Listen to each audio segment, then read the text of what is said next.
Hello and good morning, everyone. Welcome to this week's Breakfast with Boom. I'm your host, MrBooMStickXL, and my goodness, E3 2019 is only a week away, and of course, the world is starting to leak left and right with different topics that we're going to discuss today. The news, of course, has been flowing, and today's show is packed with the hottest topics in gaming, but I was able to put an incredible panel, probably one of the largest panels I've ever put together. So let me introduce everyone before we start in on the topics. First up, we have a community member that exemplifies what it means to be a fantastic human being on and off social media. He's a sniper elite. He's a huge Xbox fan. He doesn't like scary games, but he does love story-driven multiplayer titles like The Division 2, and someone you need to follow on Twitter. Please welcome Zemi Games. Thank you so much, Boom. Super excited to be here. And you know what? Last week I wasn't able to come, and I've just been having withdrawals literally for like the last 2 weeks. It's been terrible. So I'm super happy that we're here. So excited that E3 is almost upon us, and we have so much great news to talk about. So let's just go ahead and jump in. Yeah, thanks, man. Thanks for being here. Glad that you're back in your seat.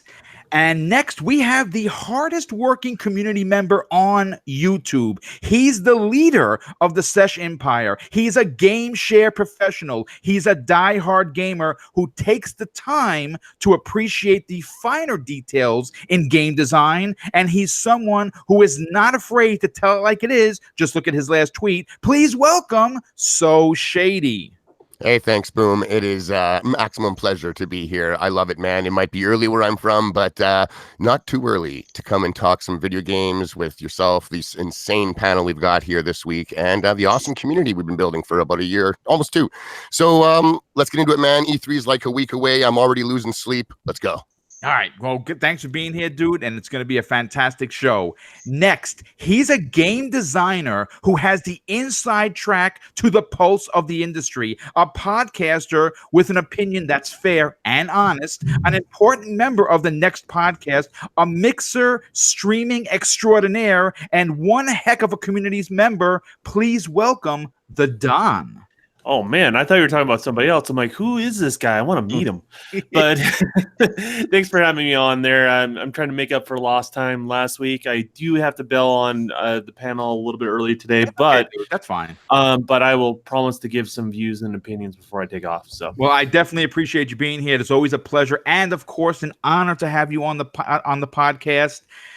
Next, you know him as the nicest and the nastiest gamer on social media, master at doing impressions, part-time stand-up comic, full-time diehard gamer. So on social media, he's friends to all unless you're a D-bag. One of the best Titanfall pilots I personally know. Please welcome Noof Nukem. Boom, boom, kaboom. It's Noof Nukem in the room. Always a pleasure to be here. Thanks for the invitation, Boom. You know what they say? Some people want to watch the world burn. Well, I think that's happening right now is me and So Shady up here in Alberta trying to hide underneath this blanket of massive smoke that we got rolling through here. It is nasty, right, Shady? Woo! It's brutal, man. You can choke on this stuff. And I like a good lungful of smoke, if you know what I mean, but not this kind. Yeah, you're going to see all sorts of smoke today. Where there is smoke, they say there is fire, and E3 is just around the corner. It's going to be lit, but let's get to it. Nice. Well, thanks for being here, dude. Appreciate it very much. Next, we have a YouTuber who's not only one of the most honest, but hardest working content creators I personally know. He has a new venture called Two Irish Lads Play, and this proves that both the Xbox and PlayStation players can in fact get along. Creator of the awesome Net Pick segment on his channel, which is really cool, and his coverage of everything Baby Metal is second to none. Please welcome Dean from Creating Beyond Limits. Hey everyone, I'm actually super happy and excited to be back. First time doing a podcast in ages, and there's such a massive line of people on the panel. It's amazing. E3 is right around the corner, and we have so much to talk about. I can't wait. Well, listen, it's great to have you here. Of course, you're always welcome anytime you have a free Friday.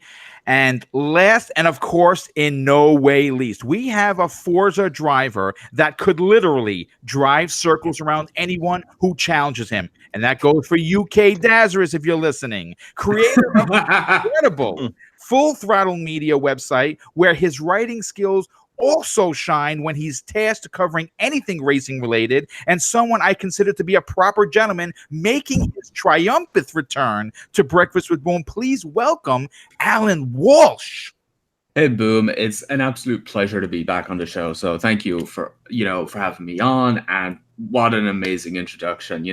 I love writing about Forza. I am definitely nowhere near as skilled as some of the other amazing people in the community. Like, there's some people out there who can race extremely well. They can drift with such style. They can paint these amazing liveries and tune up cars and make them perfect. The amount of talent in the community is just absolutely insane. But I appreciate your words so much. It's a huge pleasure to be back on.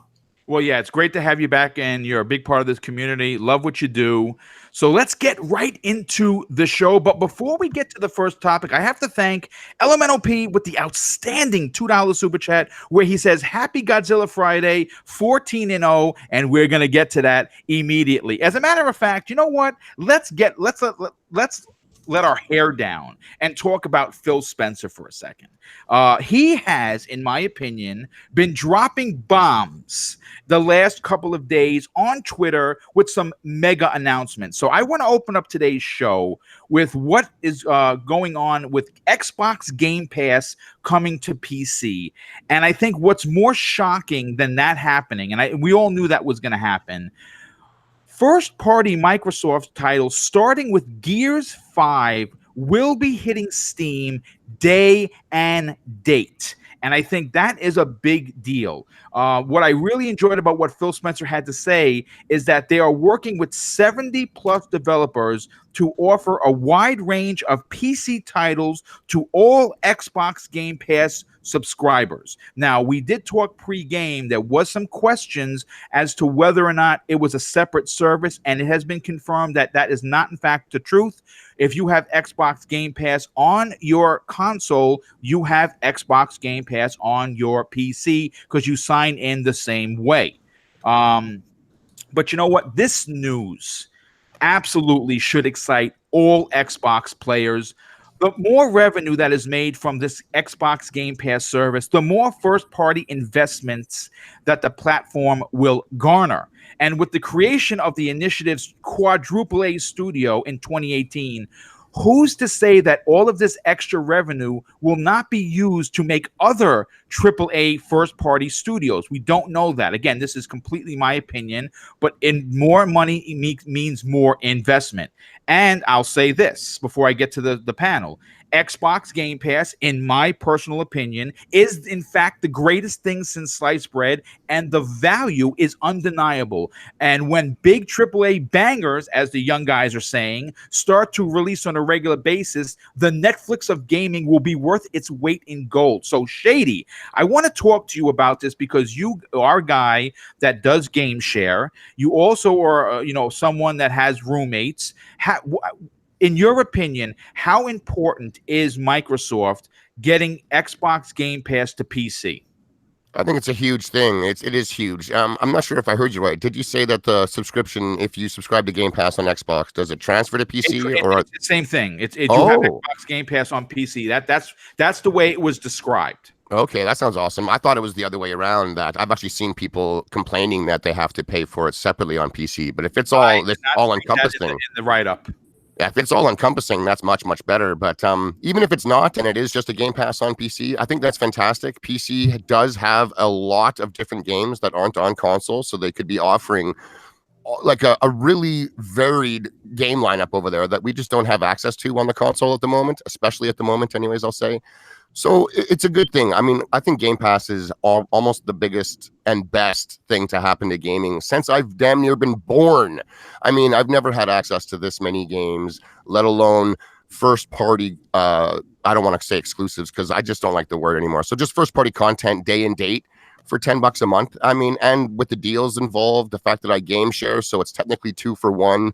It is such a no-brainer. I am a very hardcore gamer. I have over 670 games, not including the Game Pass titles and EA Access titles. Like, we buy almost everything, and for me, Game Pass is still an absolute no-brainer of a deal. I'm saving hundreds of dollars a year just on the exclusive titles, and that's on what they've been releasing so far.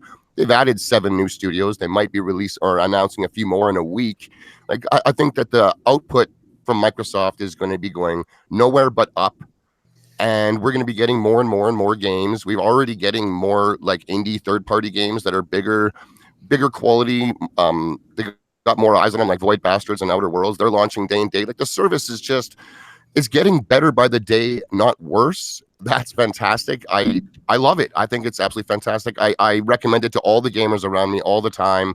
A lot of them are casuals, and once I've shown them what is in there and truly how much it costs, they're all on board. Like, I think it's a really easy sell. You just have to explain to some people really what it is, and the fact that you can walk away anytime if you want. You also get that 10% off on everything.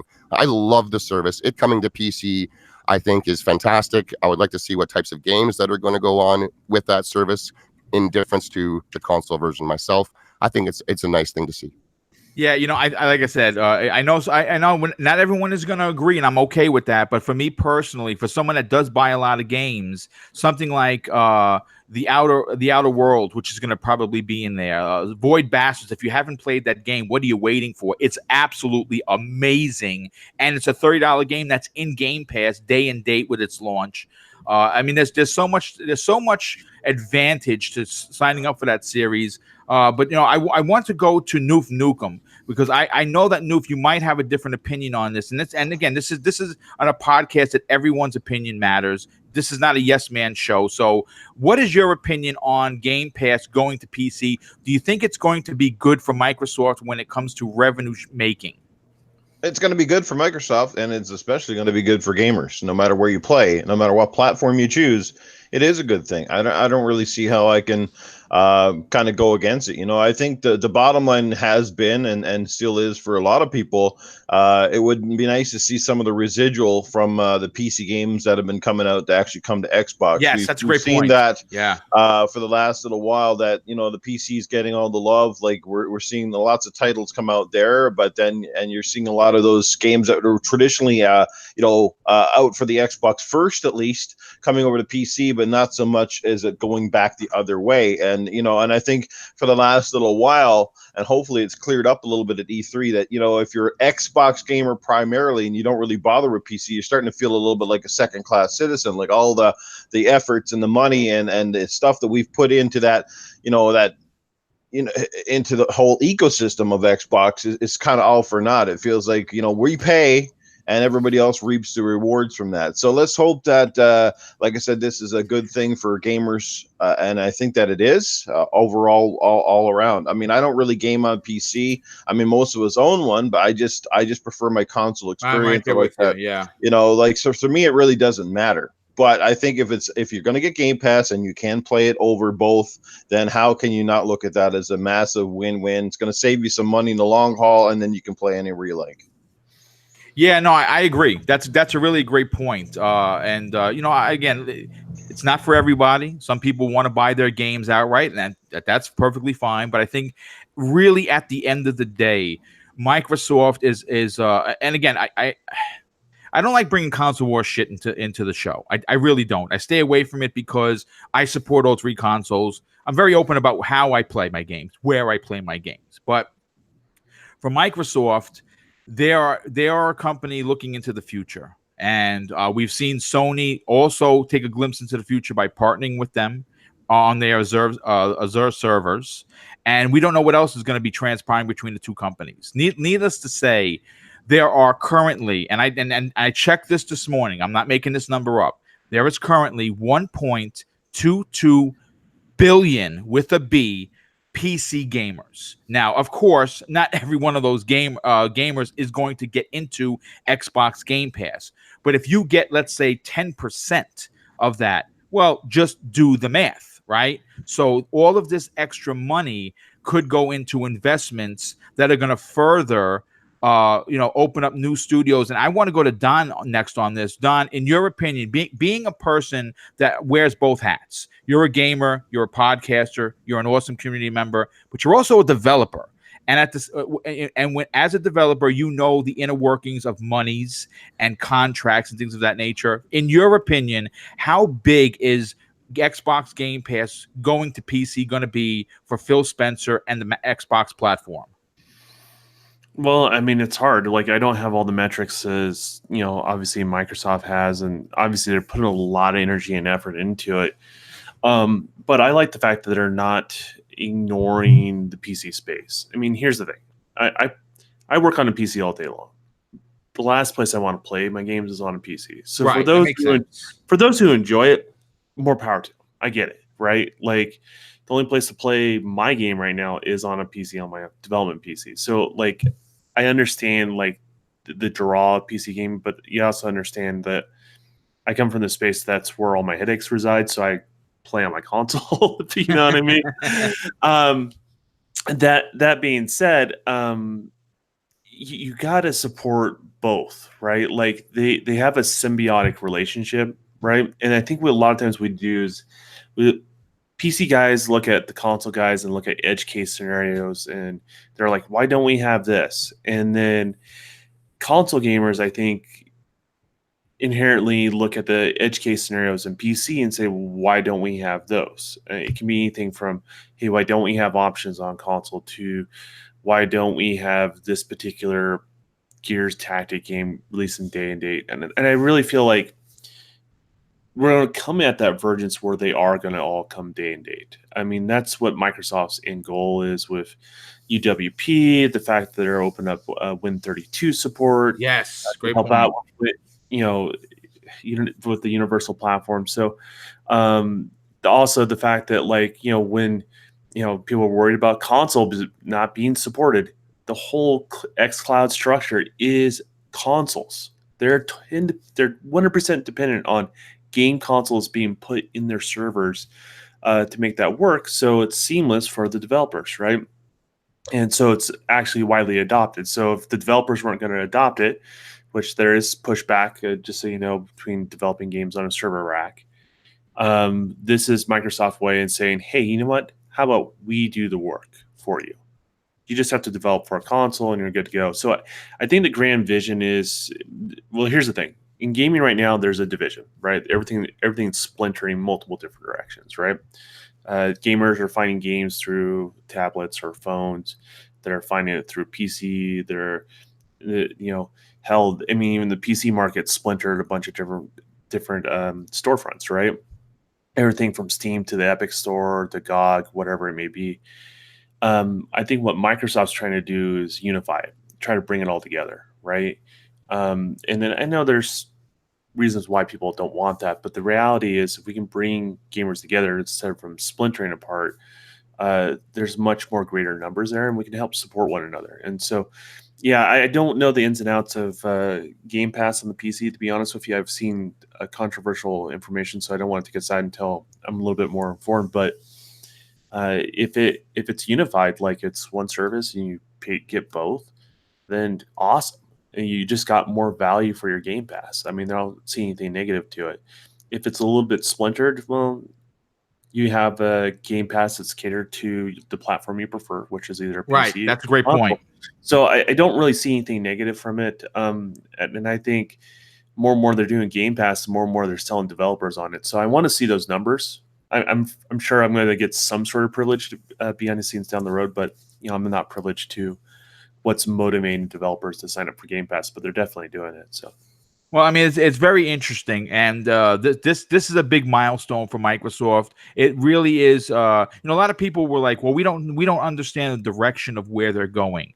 This is a clear direction. And Zemi, I want to get your opinion on this, dude, because you actually own an Xbox One, but you also have a PC, and for someone that's that keeps his ear to the floor, in your opinion, how important is Xbox Game Pass, the service, coming to PC? And do you think that's going to translate to more studios being purchased, possibly even created for Microsoft's first party division? Yeah, I mean, so like, you know, so just for like an example, Business Insider, they released their, their statistics for the game industry global revenue in 2017, which of course is, 2 years ago, but I can guarantee you the PC gaming market has only grown. I don't think it shrunk. But for 2017, the global revenue for PC gaming was 23% of the entire industry. Right? Wow. Okay. That is, 23%. That doesn't sound that huge, but really, I mean, that's billions of dollars. And so obviously Xbox wants to, take a piece of that pie. We've seen it with, them jumping into mobile with their xCloud technology. We've seen it with them wanting to put Game Pass and Xbox Live on the Nintendo Switch. This recent deal between Microsoft and Sony will probably end up putting Game Pass on the PlayStation. Xbox wants to put their games everywhere because they want to maximize their profits. They don't really care where you play. They just want you to buy their games. That's what it's really looking like. And, we've been saying this for the last months or so that, Xbox is kind of drifting more to a service rather than just a regular console company that they've always been. So I think that this is excellent news for not only, Xbox players, but also for PC players. The more money Microsoft gets, the more studios they can acquire, the more games they can, that they can put out there, and, gamers win all around. So I think that I think that it's excellent news, and I think that we're going to see a lot more of it. It's just, I mean, Xbox has just been blowing up here in like the last couple of months. I mean, Yeah. I don't really think anyone can argue that point. But I do think that this is excellent news. And then also, as far as will this be available on the PC for no extra cost if you own it on your Xbox? I think it will. And the reason why I say that is because Xbox does have a really good policy with Xbox Play Anywhere titles. For instance, if you own Quantum Break on the Xbox, you own it on a Windows 10 computer. That's and correct. I think that really the only issue some people might see is whenever you log into your Windows 10 computer, if you're using the same login information that you use for your Xbox, then I think Game Pass will transfer over. If you use a different Microsoft account for your Windows 10 computer, then obviously, it's not going to know that you purchase or own Xbox Game Pass, so it wouldn't work. But if you're logging in with the same credentials that you're using for your Xbox One, then I would definitely say that it will work. Yeah, I mean, it makes sense. When you sign into the to your Microsoft account across numerous devices, numerous programs, it's all synonymous. No, they're not fractioned off. Like, okay, you have to pay for this. So you're signing in. So I'm assuming that once you have, again, the way I read it, the way it was written, it sounded as if you have Game Pass on one, you have Game Pass on the other. If I'm wrong, then I will gladly admit it. But Alan Walsh, I want to go to you on this because obviously you are someone that runs a website. You're in the business. You know a lot of people over at Playground Games. You know a lot of people within the Microsoft Corporation because of your dealings with them because you cover Forza. In your opinion, seeing the way Microsoft is setting themselves up for the future, it seems as if they're not looking to win just, well, we have more consoles than you, which I think is that's the old guard. Console sales, of course, they're always going to be important, but service sales, I think, is going to trump that 10 times over. In your opinion, how important was this for Phil Spencer to involve PC gaming with the Xbox platform by offering Game Pass? I think it's critical to their vision, especially moving into next generation. Services are a big deal for everyone. Like, who would have predicted, say, 10, 20 years ago, that a streaming service like Netflix would completely make the DVD and Blu-ray market just almost non-existent? Do you know what I mean? Okay. I think for them, getting the service into as many people as possible is key. And that's why you see so many offers like Game Pass for $1. It's all about getting the user locked into the subscription. And then when they're in the subscription, when they see the benefits, they want to keep their subscription active because they don't want to lose access to that catalog of games. And Phil and Co, I think they're really hoping that they can make that same effect happen on PC, because by having Game Pass on PC, you're introducing more people to Halo, into Gears, and into Forza, games that, sure have been on PC now for a few years, but not a whole lot of people have been playing them because, firstly, they're exclusive to Microsoft Store, and secondly, there are franchises that they're not as familiar with. And there's kind of like two things to this. You got the Game Pass subscription on PC, so that's easy access to these games for people who want to play them.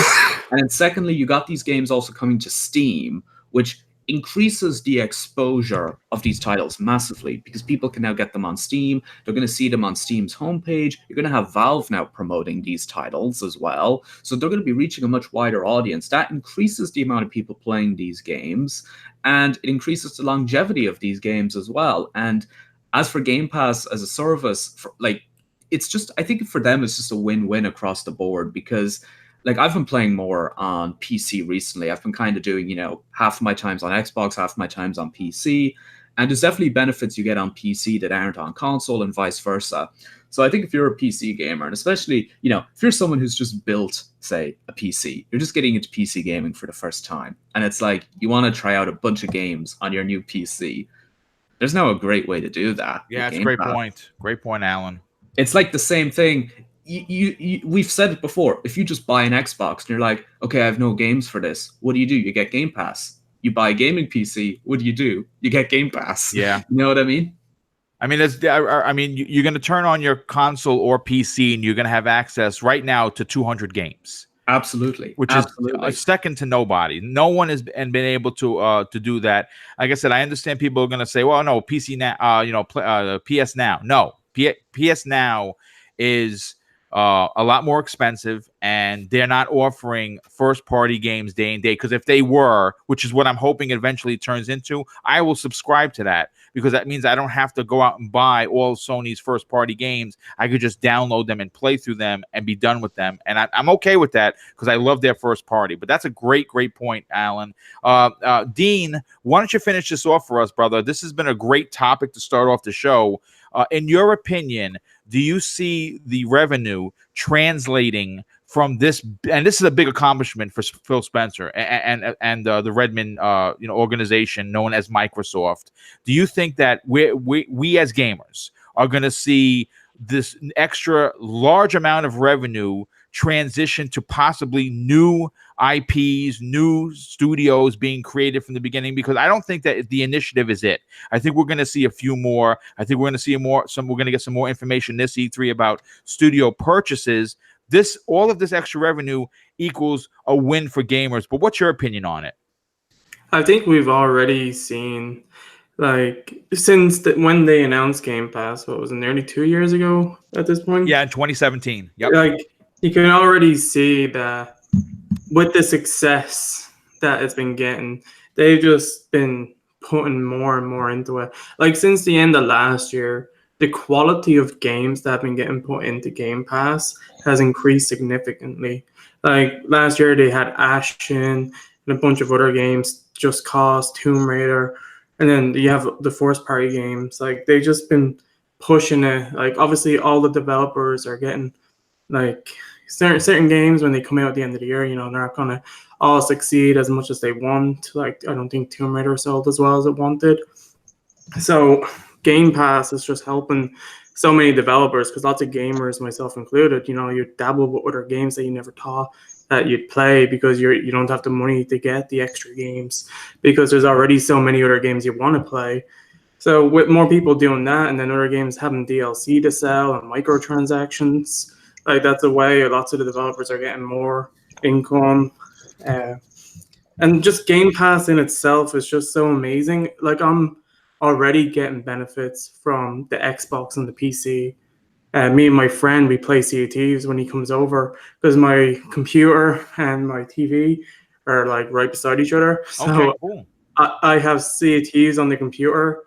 He with a controller, he plays it, and now I'm sitting beside him on the sofa playing on the Xbox, and we're just we're playing two-player Sea of Thieves, local, but it's not split screen because we all have a separate screen to look at, and playing Sea of Thieves that way with Game Pass, because I didn't buy the game. I got it with Game Pass, and it's working with Game Pass on the PC also already. So like that's been amazing. So I think lots of people, if it is the way it's been said, if you get Game Pass, you get the PC Game Pass also. Like you're just getting access to so many more games, and even if they're games that aren't going to be your cup of tea, you're not going to play because you don't play PC games. Like it's not affecting you. Lots of other players on PC will have the option to play Wasteland and other games when they come out on the PC if they don't go to the Xbox. It's just a great service, and Microsoft knows how big for movies like Netflix and Amazon, like how big they are. Like they really are already like building such a great network with their streaming service. Well, it's not streaming, but you know what I mean. Yeah, I know. Yeah, absolutely. Being the first big gaming company to do something like this, and already everything that they've learned, and getting bigger like companies to drop bigger games in even sooner than we probably would have pictured. Games like Just Cause 4 and Shadow of the Tomb Raider getting dropped. Like it's like even the indie games are coming more day on release than they were when they first started. So I'm all for this, like, because it's just such an amazing value, and I like the fact that you can buy Game Pass in advance. Like, you can when they have the sales, you can stack it. I'm paid up until almost the end of 2020. Yeah, like I got 6 months for free because of the Microsoft rewards. Like, if you buy stuff on the Xbox, when you're buying stuff on Xbox, and you get your points built up, just go into the Microsoft rewards app, and then you can spend all the points that you've got from doing certain things, and you can buy Game Pass. They sell it in 1 month or 3 months. And if you have enough points, you can get 3 months added to your Game Pass. And I managed to hit that twice. So I got 6 months of my Game Pass, and I have it all the way until February or March next year. So I'm sorted with Gears of War 5 and everything that's coming out in the next year. I don't have to worry about my Game Pass. We're on now. Yeah, no, it's a ridiculous value. I think everyone will agree that there's something in there for everyone, regardless of whether you're going to play it on PC or whether you're going to play it on your Xbox One or your S, whatever. But it's going to be. I think it's a big win for Microsoft. But I want to move on to the next topic, but I'm keeping it with Phil Spencer. Simply because obviously E3 is a week away. Microsoft is poised to really take the gaming world by storm. And like I said in the opening, he has been dropping bombs, and he dropped another one. I think it was midday yesterday. And this was from his official Twitter account. This is what Phil Spencer had to say. Just finishing our final E3 rehearsal here with the team in Redmond. Feel really good about the briefing. Lots to show. We have 14 Xbox Game Studio games to show this year. More first-party games than we've ever had in a show. Fun times, hashtag Xbox E3. Look, all I'm going to say is this.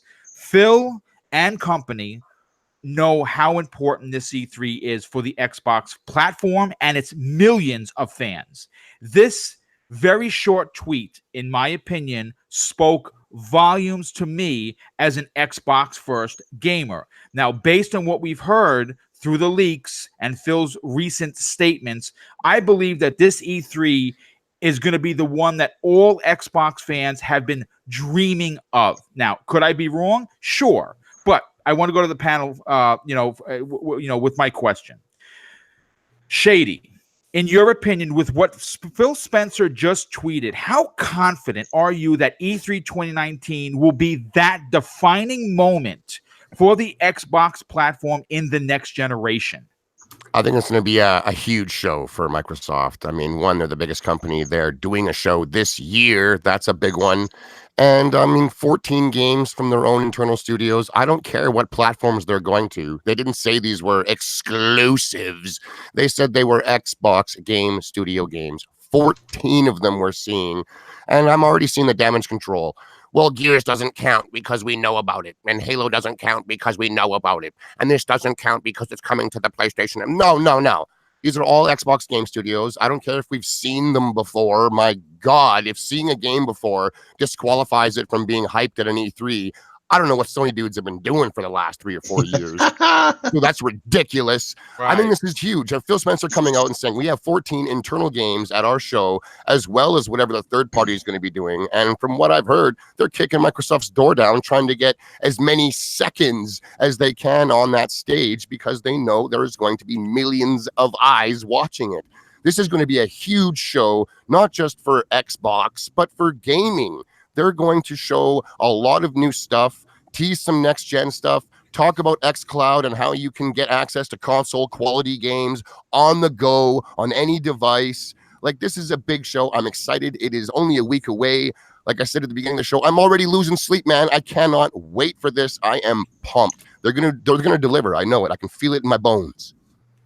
Yeah, well, listen, I'm right there with you. The excitement is building. But before I get to Noof Nukem on this, I have to thank two people. First of all, Axel1324 with the outstanding $5 super chat. He says, fork.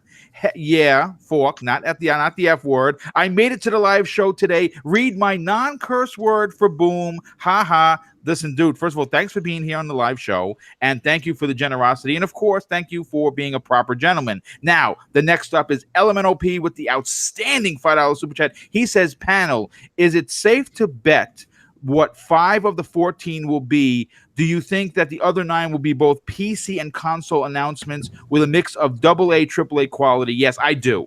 I think we're all going to break that down, but thank you for the super chat. Thank you for being here, dude. Noof Nukem, look, here's the thing. You know, this generation has been tough for Xbox gamers for a lot of reasons. The press certainly made it excruciating, I should say, to be an Xbox fan because everything was downplayed for the Xbox. Everything was garbage. Everything was second rate. Everything was 900p versus 1080p. And then everything kind of slowed down when Microsoft started making moves. And you know what? Microsoft put themselves in this position, and they failed in the beginning of this generation, their fan base. There's no doubt about it. But what they have done since E3 of 2018 has been nothing short of astonishing. And this E3, with this particular E3, I think it's going to be a defining moment for the fan base. In your opinion, how excited are you to know that 14 first-party games are going to be shown at this E3? It's going to be great. It's going to be great. It's going to be great. Yes, the echo chamber is here. No, I got to follow So Shady up with that, man. Look, how can you not be excited for this E3? There's 101 reasons to be excited, and there's 14 of them for sure. It doesn't matter, like you said, where the games ultimately play out. It's still 14 titles that are coming from the first-party studios. That's a massive amount of games. Sure, some of those games have been announced in the past, but you know what? A lot of those games we've seen very little of. And again, if you can get excited the last 3 or 4 years for Sony's E3s, which showed pretty much the same game after same game, then I don't understand why Microsoft would take flack for coming out and having some new material up on that stage. All eyes are on Microsoft. It is their show to kind of do as they please, to come out swinging, and I think they will. I think we're in for some games. We're in for some hardware. We're in for a lot of fantastic announcements, I think, on this stage. Come next weekend. I'm super stoked for it. And you know what? Hey, I'm just fine anyway. Even if it was 3 games and they showed Halo Infinite and Gears of War 5 and whatever else, I'd be happy, man, already, because I'm a huge Gears and Halo fan, and I'm dying for those games. I haven't seen a lot of them yet, so and especially you know, Halo. I have a dying suspicion that Fable is probably within that 14. I definitely think we're going to see at least maybe 1, maybe 2, possibly maybe even 3 brand new IPs that we haven't heard of at all. We do know their studios have been hard at work for many, many years. They weren't just signed last year and started putting pens to paper. You know what I mean? So a lot of these studios are well into their next projects. Some of them might even be on the verge of near completion. So I think that's something that you know, should get everybody excited. How can you not be excited as an Xbox fan or even as a gaming fan, period, is beyond me. It's a good time to be a gamer. I'm excited for the show. I can't really say more than that. I'll leave my final thoughts for after we see the unveil, but it's going to be a doozy. Boom. Yes, yeah, absolutely. And of course, Don, I want to go to you next on this. You know, obviously, the first party ideology has in my opinion, hurt Microsoft this generation. Not saying that they didn't have quality titles, but they some of them were hits, some of them were misses. I happen to have bought them all and enjoyed almost every one of them. And I still do. Like I said, Sea of Thieves, it's just not for me. And I'm okay with that. But I'm happy that Rare is doing what they're doing, and they made a game for people, and people are still enjoying it, and they have not forgotten about it. But 14 Microsoft first-party games, it's the most ever in the history of the company. Phil said he was that they were coming to this E3 big. Were you impressed with that number? Yeah, I know they've been saving up for something. I don't know exactly what that 14 means. It can be anything from stuff from the complete games to DLC. I don't know. I'm not trying to burst the bubble. I'm just trying to be realistic about, because Phil's the hype man. That's his job. Can't fault him for that, right? But that being said, there's some possibilities there. But the fact that it reinstates they have 14 studios. They're working on products, anything from DLC to complete games. What you're going to get as an Xbox gamer is diverse games. You're not going to get the same type of games kind of stamped out, that rubber stamp effect, right?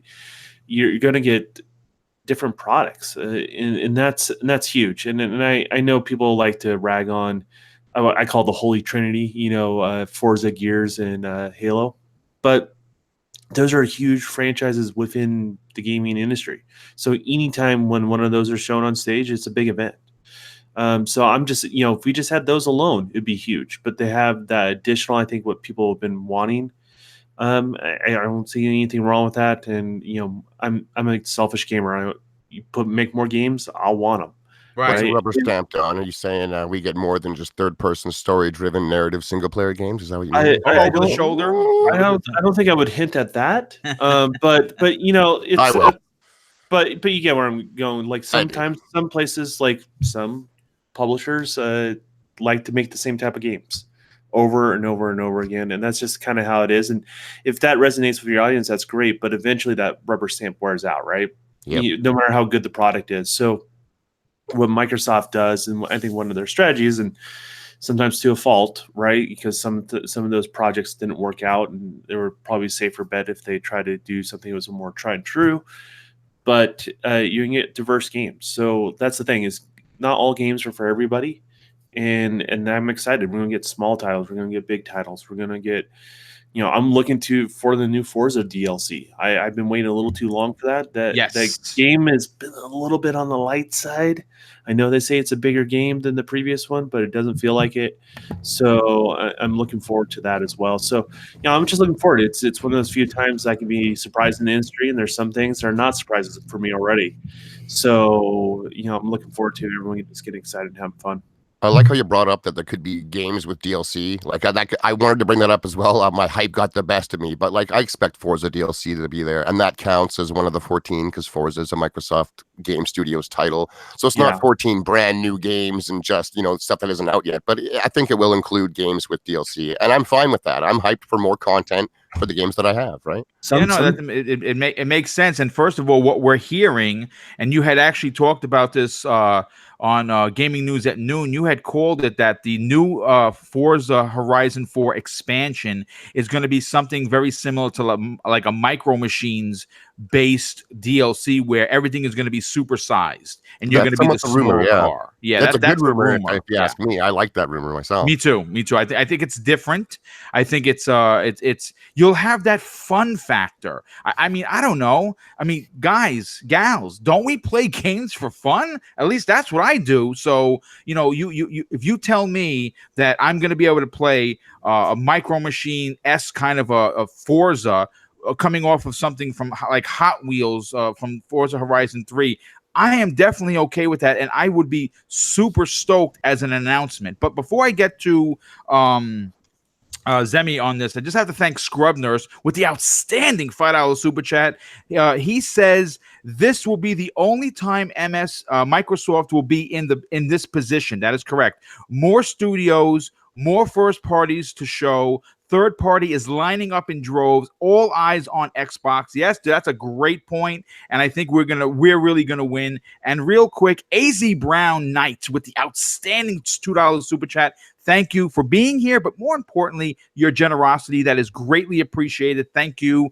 And Zemi, I want to get your opinion on this. We've talked about how Microsoft's first party, depending on who you are, some people would suggest that it's let them down, and it hasn't been the strongest.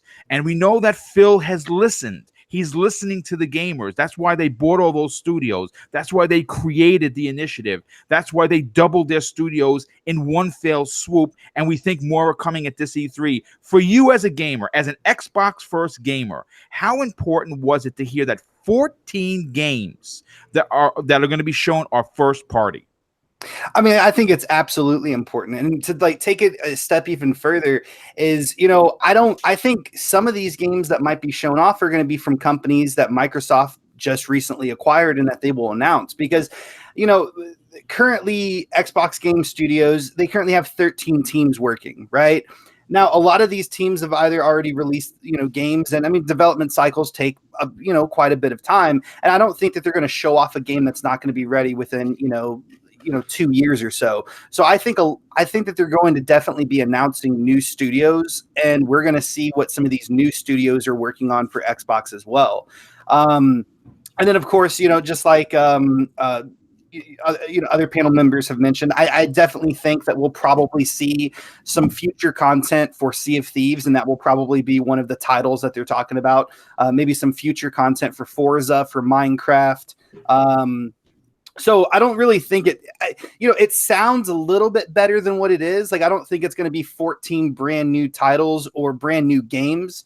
I think there's going to be a lot of content for games that we already know exist for Microsoft, but I definitely think that there's going to be brand new IPs as well, which I'm super excited about. I'm super excited to see what Ninja Theory pulls out. And I would love to see, like, I would pay as much money as I could afford to be a fly on the wall inside the initiative to see what they're working on. Yeah. But yeah, I don't really get excited about that, necessarily 14, game titles they're going to talk about, on a lot of that's going to be, like, to me, filler, like, Forza DLC, content, Minecraft content, Sea of Thieves content. Like, I don't really care too much about that. What I'm really into is knowing what the new games are that they're going to be coming out with. And this is really, really important. And I mean, they know how to drive hype. Do they not? Yeah. It's amazing. I've been wanting to see Xbox's E3 press briefing since like November of last year, and they're doing a lot more than what I ever thought that they would do, and I'm super excited for it. Yeah, no, absolutely. The time that they took to turn the company around when Phil got there in 2017, it has been nothing short of amazing. Like, he really turned this massive ship, and almost on a dime.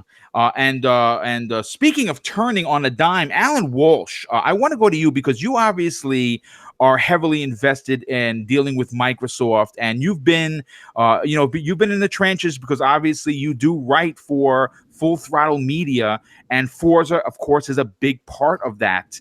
In your opinion, hearing 14 games, 14 out of all the games they're going to show, and they're probably going to show somewhere in like 50, they did last year.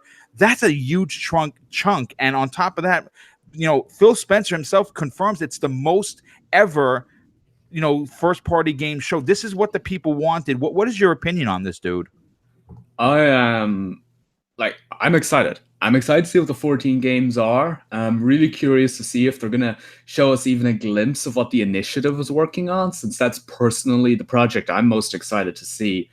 And I am hoping that, what the initiative is working on is some kind of, massive sandbox open world game, to compete with the likes of GTA. That's what I'm personally hoping to see from them. Whether that'll happen or not, I'm not sure. But I'm really excited to see what they have in store. Obviously, Forza is going to be there. And the expansion for Horizon 4 is what we're going to see. That's pretty obvious because they said it was going to come out in the first half of the year. It hasn't come out yet. I expect the expansion will drop either right after the briefing or the day after. Nice. As for what the expansion is, I've heard some whisperings about it, and I've seen some things online, and I'm not exactly sure yet what to make out of it. But the one thing I'm hoping for is that it gets me playing the game more. Don brought up an excellent point earlier that this year so far has been kind of lacking for Forza. Like Horizon 4 has been quite light, and I do agree with that. I haven't been too excited by the updates myself. I log in once a week to do the festival playlist to unlock whatever new cars are out. And then I spend the rest of the week either playing Red Dead Online or GTA 5 on the PC. So, yeah, I'm not playing Forza as much as I used to be, mostly because the updates have been a little bit on the lacking side. But I'm hoping the expansion brings me back. The other thing I would really like them to do is to introduce more of a track builder into Forza Horizon to allow you to kind of create your own tracks and build them kind of, like I was thinking if they were to do, say, another take on Hot Wheels DLC, something that would allow you to build, your own kind of track. Now, okay, that's going a little bit off topic there, but that's, personally what I'd like to see. The other thing I wanted to mention real quick in terms of game announcements related to Forza is I would not rule out the possibility of them properly showing off their next Forza game at E3. They could show off a light slice of it running on the next Xbox console and say, this is our Forza Tech demo running on the next, Xbox, whatever they call it. What they'll probably just use the code name. They might do that, and they might, show off ray tracing and things like that. A very small demo. Whether they'll do that or not remains to be seen. That's kind of my own personal speculation. I haven't heard anything about that, but that could potentially be one of the titles that Phil is teasing. Yeah, I mean, listen, it's possible that one of the games they're going to show could be they could easily just say, hey, listen, this new game that's coming out in 2020 is running on the Anaconda hardware, and completely blow people's minds. I mean, it would be great for them to see them do something like that with Halo. Halo is not coming out to what we're hearing, right, through rumors, fall 2020, right around the launch of the Anaconda and the Lockhart. So why not, if you have the hardware, why not show a glimpse of what Halo could look like? I completely agree. I think it would be great to be like, okay, here's how Halo's Slipspace engine runs on the next Xbox. Now here's how the Forza Tech engine runs on the next Xbox. I don't, when in terms of Forza, I don't think they'll say this is Forza Motorsport 8. I think they'll specifically refer to the engine if they do what I'm thinking they might do in regards to that. But yeah, that it would be really cool for them to, showcase a couple of titles that their studios are working on, briefly, and be like, this is how the game looks on, our next console. Yeah, listen, all I'm going to say is this, and I want to get Dean's opinion on this. If you are an Xbox fan, my God, there's not a more exciting time that I can say in this entire generation than what's coming next week. Dean, before I get to you, I have to thank Ricardo Willis for the outstanding $2 super chat. He says, I'm a little late, but I made it. And I say, welcome to the show, my friend. Thank you for being here. Dean, in your opinion, someone that enjoys playing on the Xbox, hearing 14, I mean, again, it's become a meme. It's become a big thing on Twitter, 14-0. Now, of course, people are talking about the 14 games that's Phil announced and Sony not being there. And I don't agree with the console war shenanigans, but I am going to say this. For me personally, I'm through the roof excited, but how do you feel about the fact that we're going to get 14 first-party games at this E3, one of the biggest Achilles heels for Microsoft this generation? Well, first, normally when I hear something like 14 games, like my first reaction would be to think, damn, I'm not going to be able to afford all those games. But thanks to Game Pass, I don't have to. Just to highlight how awesome Game Pass is. So like after seeing that tweet by Phil Spencer, like I was just like, I read it again, and then I read it again, and I was like, yeah, it does say 14, holy shit. It's just like so many games, and it just gives me like hope, like that we will see the Initiative's next game, because like people are thinking, nah, it's too soon. They're still hiring, but they've been doing something. I'm sure they're going to have something to tease, and then there's the whole rumors with Fable 4 being developed by Playground. And then that's probably going to be the game that's going to end the show, showing it off on the new console or whatever way it's going to be. There's just, Microsoft have so many studios now, and they have so many games. Lots of them we already know about, like Halo Infinite, Gears of War 5, Gears Tactics, and stuff like that. But just because there's a bunch of games that we already know about doesn't decrease the value of how many games they have. That's a great point. Really great point. Like Halo Infinite, just the teaser alone they showed last year looked beautiful. Like going back to the more traditional art style of Halo in like more open world environments. Like I think Halo Combat evolved. Like the way the levels were bigger. Halo Infinite's gonna be like that, I assume, probably times 10. Like the consoles and like gaming now, like the power, the stuff they can do now, like they could only dream about back then when they were making games. So like I can't expect how amazing Halo's gonna be. And Gears 5 was already said to be more open world. Like those games, we know about them. That doesn't mean they're not gonna be epic when they do get shown on at E3. We do, like you said, we know like Forza is going to be there in the DLC, and DLC for other games might count towards the whole 14 studios. Rare has already came out and said that they will be at the show talking about Sea of Thieves, but in their most recent developer update video, they said they're more likely to just going to be highlighting the anniversary update at E3 because it's a big show for them. To get a spotlight and all of the new content that has come to the game, because some people probably won't be aware about the anniversary update, adding fishing, the arena. Like some people wouldn't know that update has came out and the game has evolved already so much. So they're going to be talking about that. So we know they're going to be doing that, and they probably talk about some future contents. But Fable is something I just really want to see, and if we are getting a second IP from Rare, the game I want to see most is Banjo-Kazooie. Yep. Banjo-Kazooie and Killer Instinct. Killer Instinct has to be there. Like like Iron Galaxy has to have been working on a new Killer Instinct because they did such a good job taking up the helms from Double Helix, I think was the company. Yeah, they got purchased by Amazon. Yeah, they did a great job. And then Iron Galaxy stepped in, and they did 2 more seasons. They did season 2 and season 3 with Killer Instinct, and that was such a fantastic fun. Well, they're not considered first party, are they? Well, unless they buy them. Yeah, I mean, they would be. I think they would be considered second party. But I think that a proper Killer Instinct 2 needs to be there as well. I think Banjo-Kazooie is another one. I mean, Rare is working on another title. I'm hoping that they might kind of give a glimpse into what that's about. That's a possibility as well.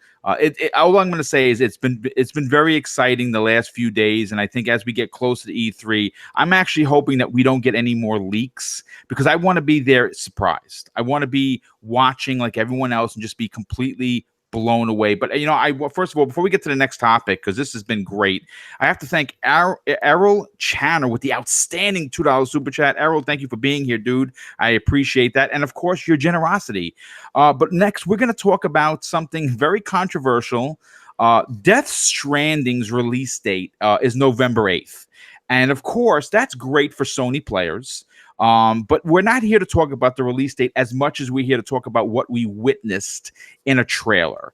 And the only thing I will want to comment real quick is, as you've been listening to this channel for a while, both me and of course Salty from Salty's Gaming channel on YouTube have been saying that we're not going to see The Last of Us 2 until the next year, 2020, in that first block of the year, which has been very good for Sony.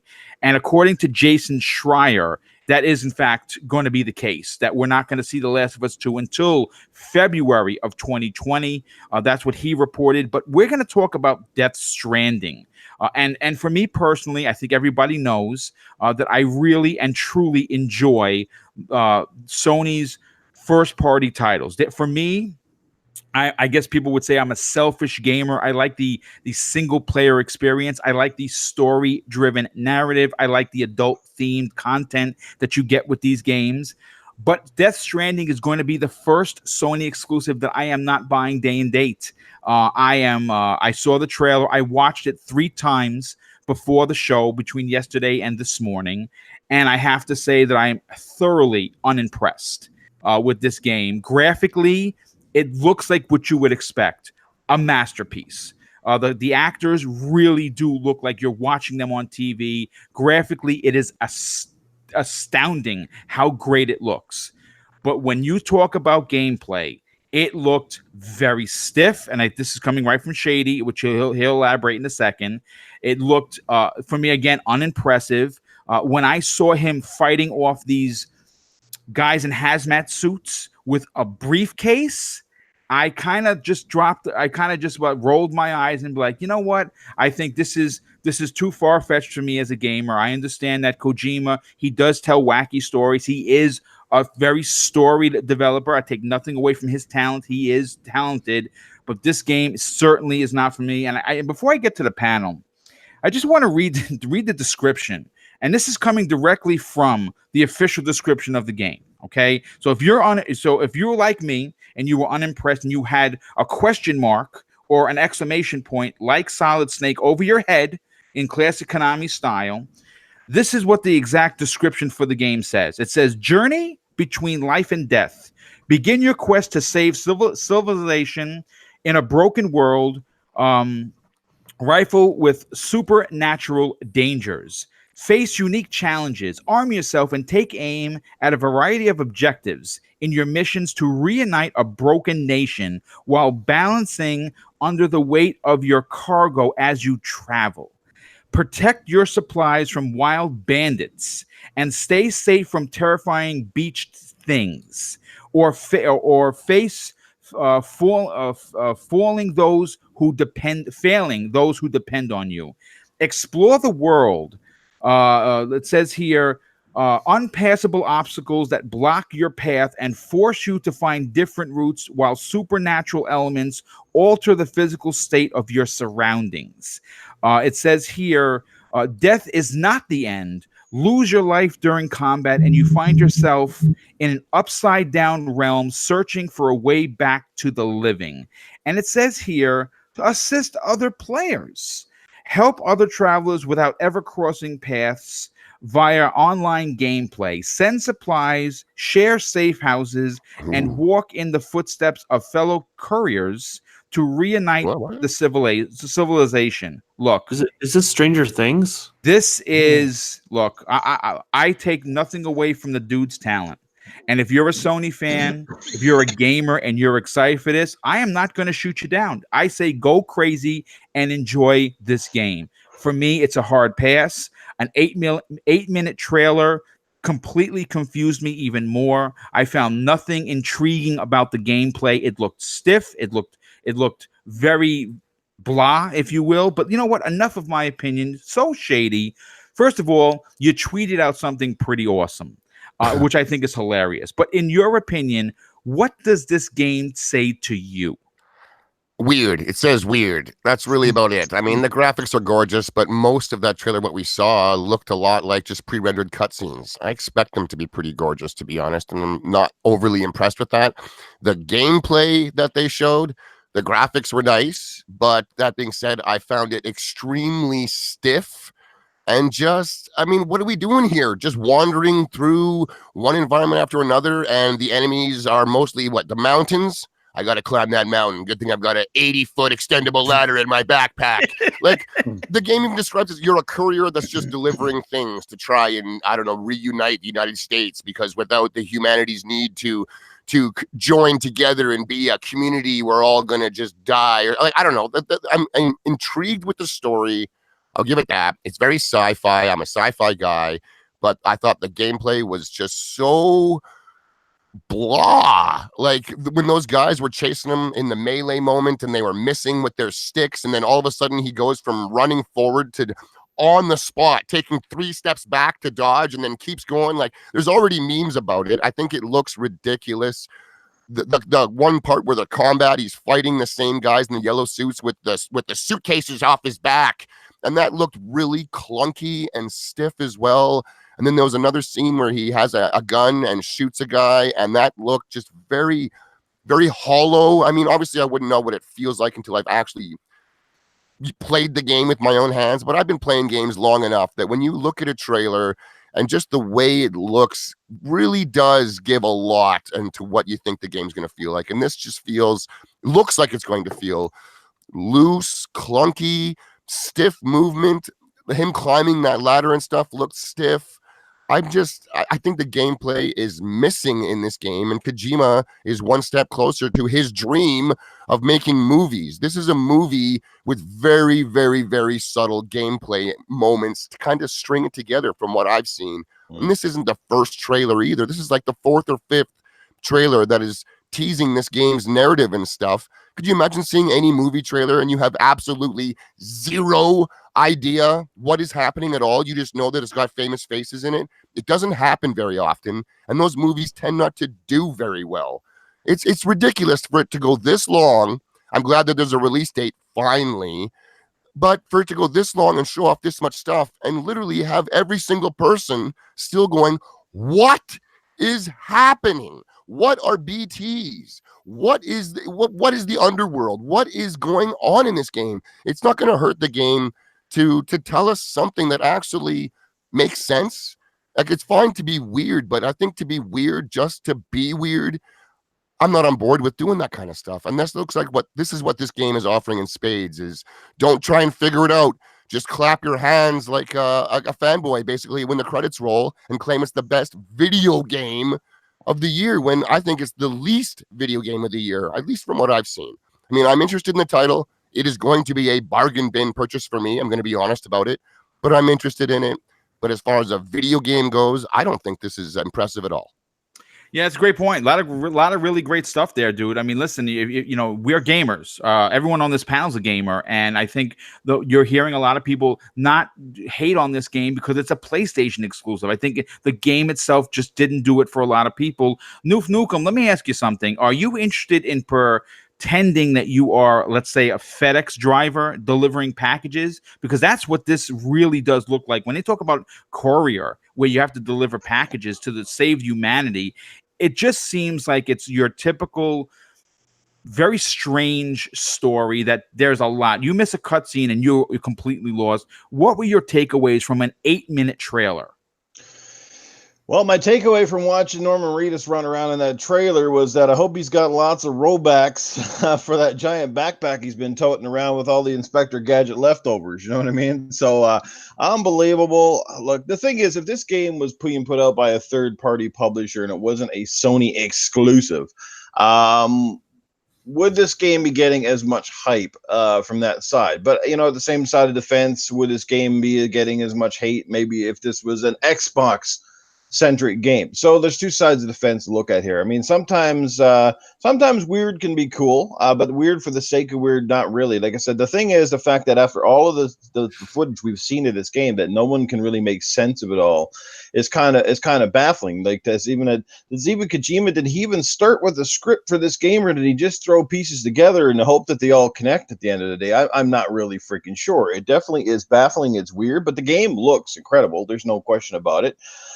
You know, and variety is the spice of life. We could certainly use a bit of variety instead of the standard cookie cutter. Let's, you know, I got a gun, let's go to point A to point B and blah, blah, blah. So, like, I want to reserve my judgments for the game. I don't want to be hitting here crapping and hating all over when I don't think, like I said, it might be janky. They have plenty of time to fix up some of that stuff.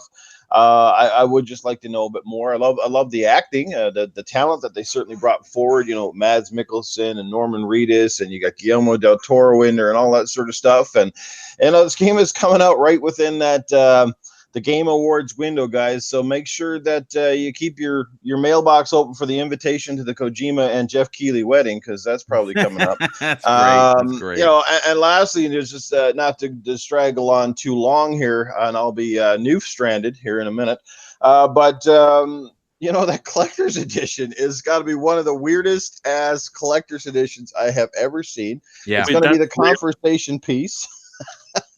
That's a real thing. That's real, dude. That's the real that is thing. for real. It's the $200 at GameStop. I thought genuinely that was a joke that someone was doing. No, so that is the real deal. And of course, Boom, who buys everything, will not be having a baby in a jar next to Master Chief or any of my other collectibles. I'm sorry. You have to do a lot of explaining when someone sees that on your bookshelf. I was saying, and I was funny because on Gaming After Dark, I'm literally joking about this fucking thing. This is obviously before we even find out about this, and I was saying I wouldn't be freaking surprised if they don't have a baby in a jar. And I said something along that you can go back and check the tapes, and sure as shit, the next day that releases, and we're just laughing. Somebody actually goes, "Noof, you called it, man." I'm like, yeah. What can I say, man? Everything just keeps getting weirder with Kojima and that game. It's I'm definitely interested. I just want to see a bit more about it before I just pass it off as a never was or a has been.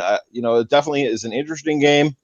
I just hope that it plays well and it has a story that I can actually make sense of. Otherwise, I'll be just running around avoiding these invisible BTs with a Duracell baby in a jar, apparently. So.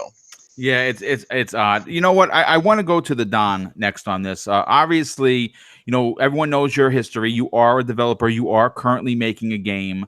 And I understand that, a lot of people take for granted how difficult it is to make a game. And, Kojima, he does have a tremendous history. He is an icon. There's no doubt about it. He is responsible for Metal Gear, one of my personal favorite games of all time. It's in my top 5. Metal Gear Solid, the original, still... I'm always praying that we're going to get a reboot on the lines of Resident Evil 2 of the original MGS. But this game does not seem to have a direction. And every time we see a trailer, this one being the biggest one they've shown so far, for me, as a guy that's been gaming since 1978, I find no fun in anything I've seen. I walk away even more confused.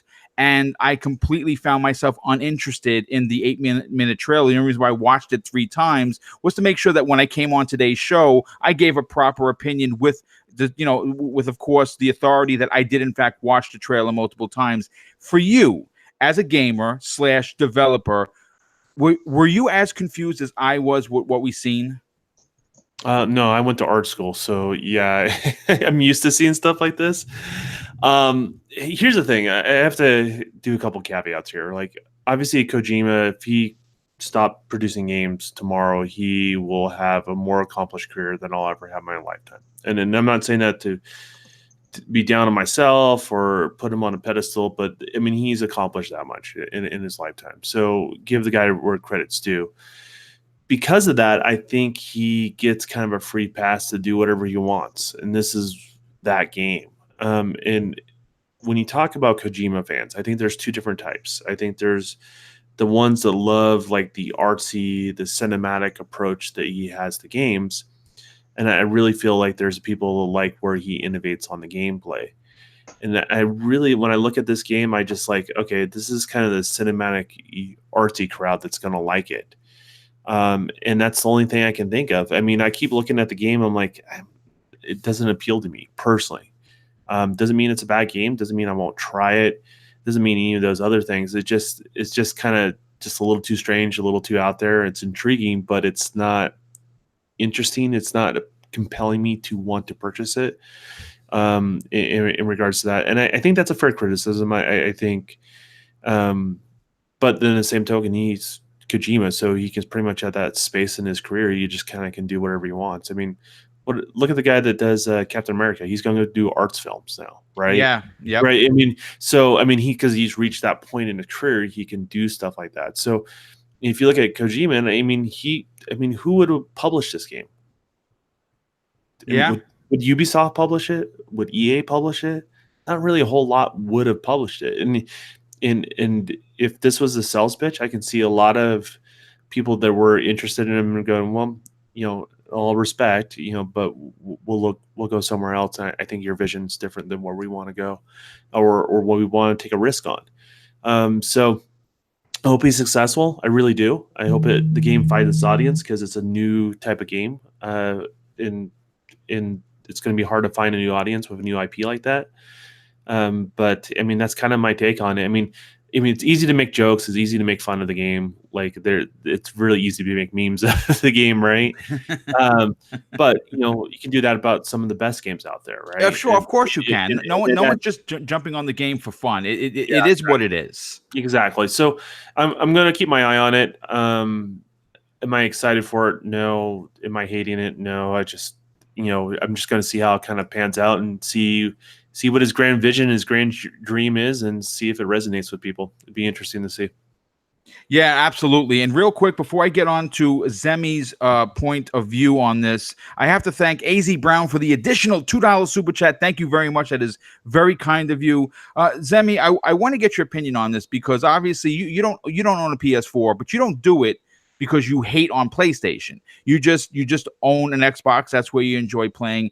After watching this trailer, would this be one of those games that would make you run out and buy a PS4, or this is something that even if you owned a PS4, you might pass on?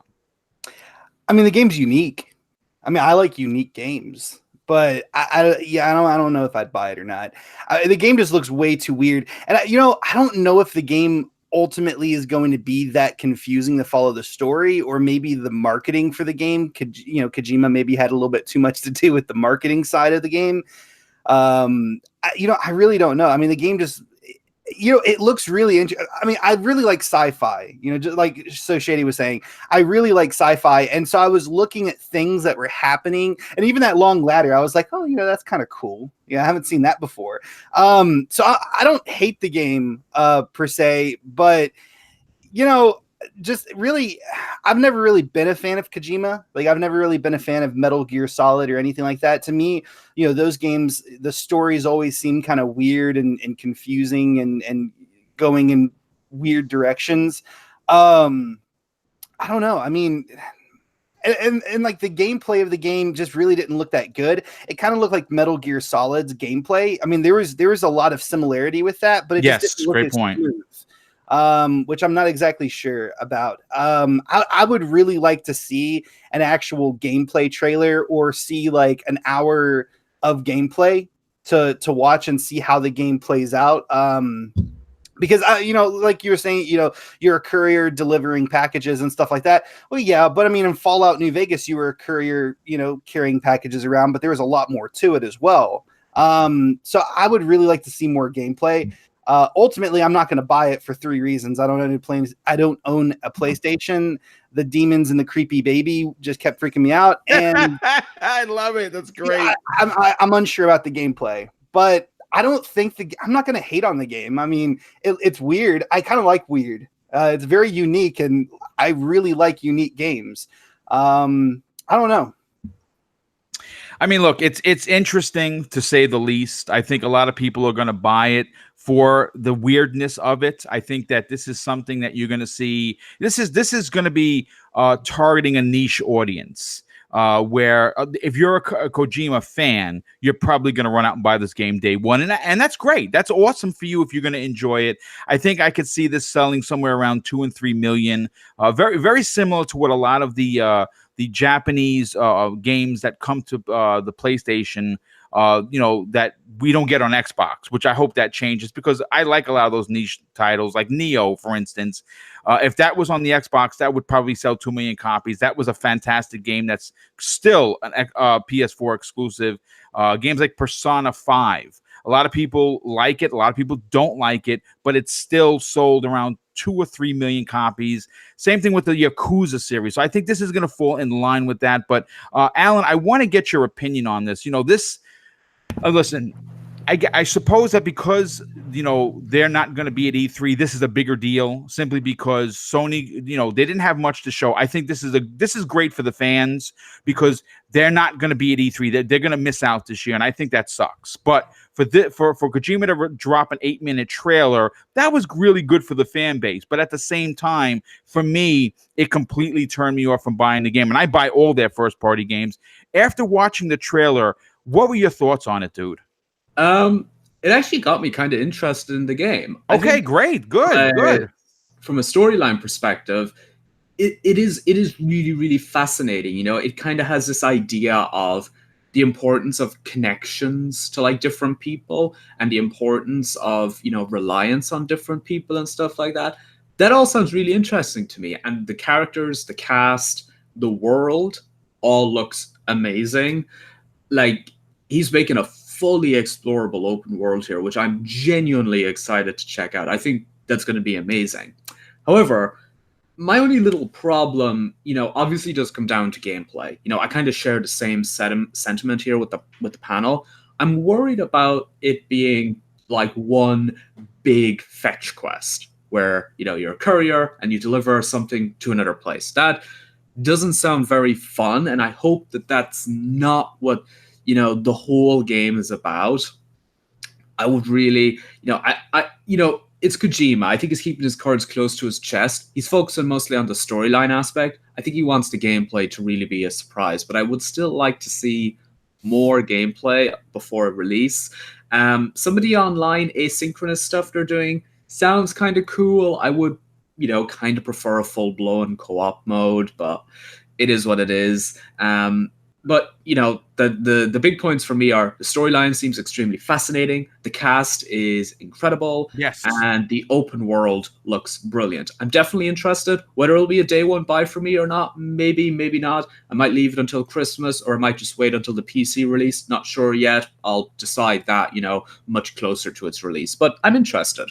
All right, that's good. That's a really great point. I'm glad that you know, obviously everyone has a different opinion on it. That's what makes these shows fun, right? And we don't want yes men over here. We like everyone to have their own opinion, which is why everyone gets a turn to speak. And of course, getting a turn to speak, I'm going to Dean from Creating Beyond Limits. Dean, you know, listen, because your channel is heavily focused on a lot of stuff that goes on with like Japanese baby metal and stuff. So you've seen, and you are obviously a huge fan of anime. You've seen weird, and you've accepted it, and you're like, I like that kind of stuff. But after seeing this trailer, were you taken aback by the gameplay, or like several people on here are interested to see where the story goes? I think you're on mute, Dean. Oh no, my whole internet just kind of like froze. And Oh, just okay. jumped. And you were like talking like super fast because it was like catching up. It was really weird. Honestly, ever since this game was announced, I kind of wasn't 100% sold on it.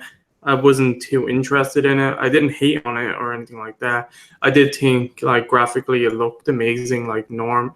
Like it looked amazing. Then I watched this trailer and I actually really digged it. Like, like I really like this trailer. I've seen it probably like 10 times or so. Like that's how much. Okay, but see, this is great. I like hearing these different opinions. That's awesome. I'm glad that you were really enjoying it. Yeah, like I watched it a few times and I watched some reactions just to see what other people were thinking. And I was like, yeah, this trailer looks pretty good. Like I said to you before, like the weakest point is the gameplay from what they showed. I know it wasn't much. You know, we joked about the massive ladder. You know, it's not the size of the ladder that counts or anything like that. But, you know, and the whole combat with him running, getting chased didn't look too great or interesting. But putting the gameplay aside, like, I think the story, even though I think, like, it's being confusing on purpose, but I thought this trailer did a better job of being less confusing and more interesting. Like, I was more interested to learn more. Because, like, this trailer is going to be chopping bits throughout the whole game, or, like, a good, like, certain segments. You know, we don't really know too much. I'm sure if you were playing it from the beginning to the end, it wouldn't be nowhere near as confusing. You'd know all about the bridge and the magic babies and all that stuff. Mm-hmm. So I'm going to give it the benefit of the doubt. And I say the story, while being a bit wacky, I hope it's really good. Because if the story does turn out to be like really, really good and the gameplay doesn't hold up as well, like that's not going to bother me. Because while gameplay is important or is like good, like I do like story-focused games also. Like the Telltale games, Life is Strange, and so on. Even though those games are more like they have consequences and more dialogue based, it's still story driven. And if this game is like that, because like you know, you've seen that it does look like a movie when you're watching it. So depending on how many cutscenes are in it, and it's not just you driving around on a bike for like probably like an hour before you get a next cutscene, and it's just empty, like an empty world with not much to do, well then that would be bad. But I'm gonna give it the benefit of the doubt with all that. And we were saying, I can't remember who said it about the trailers not showing too much, and not many things do that. Like just thinking like recently Avengers Endgame, you know, their trailer, they didn't really show anything but an airport, or like people like the Avengers walking down together in a row. That's all they really show for that movie. You still knew it was going to be a movie about superheroes, kind of, you know, retcon the deaths in the last movie. Like, you knew what the movie was generally about. I don't need the but if you're still not bitten, though.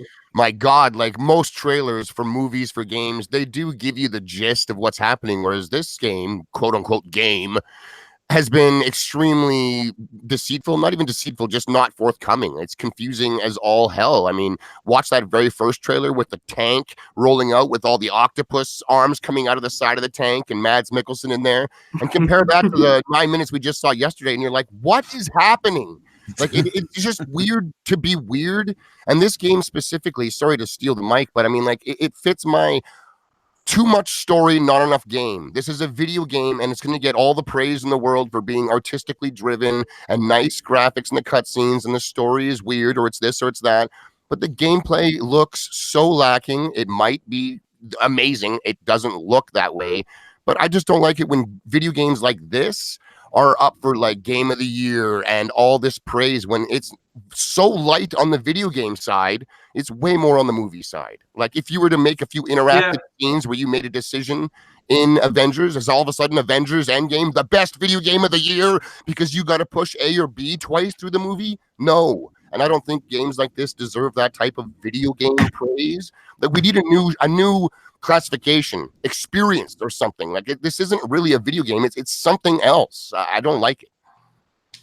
Yeah, but it still has some level of control and stuff like that, which makes it a video game. But I mean, like, geez, you can play yeah, well, difficulty-wise and stuff like that wouldn't make a difference. But like what Telltale did with the first season of The Walking Dead and Life is Strange, and like Until Dawn, I thought that was a fantastic game where any character can die during any point of the game. You can make all of them surviving.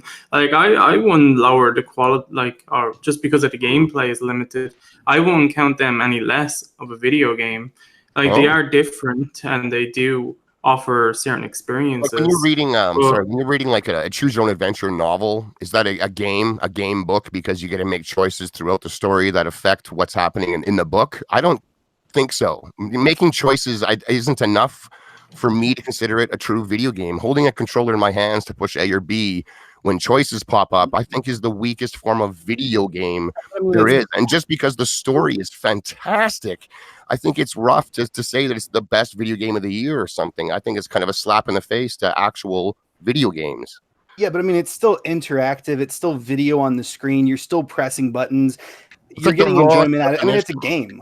It's the rawest definition of the term. It is, but I mean, like, it's sort of, I like a different word. Like, it's a video experience. It's something else. You're not watching it, but you're not really playing it. You're interacting. It's different. I understand where you're coming from, but like, I don't know, man. Well, what's the difference between interacting and playing?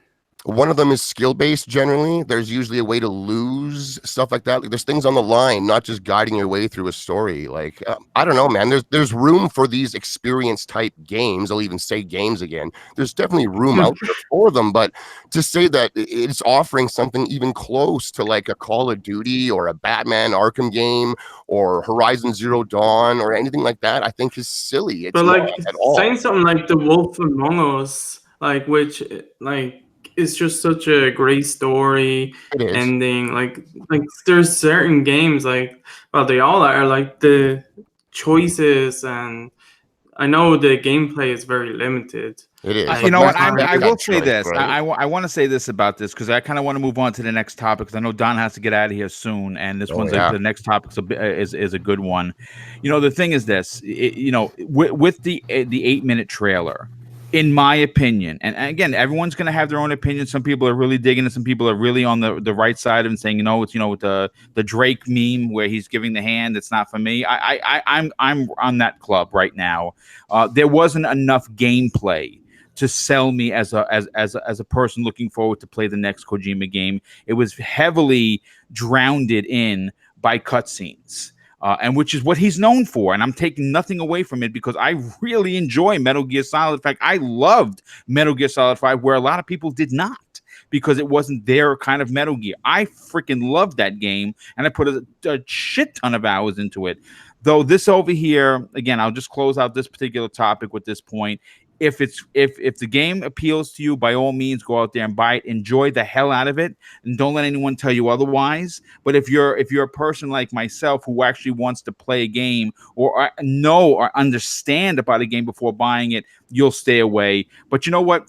Someone mentioned Call of Duty, and yesterday we got a glorious, absolutely insane in-game engine graphic trailer that completely blew me away. It's the first trailer for Call of Duty Modern Warfare containing, again, actual in-game footage. And I got to tell you, my goodness, it looked insanely incredible. And obviously, Infinity Ward and, of course, publisher Activision, they're returning to focus on Modern Warfare. And this is effectively, in my opinion, a reimagining of Infinity Ward's classic series, because obviously we've seen the return of old comrades making their appearance in what I didn't expect. I didn't know what to expect.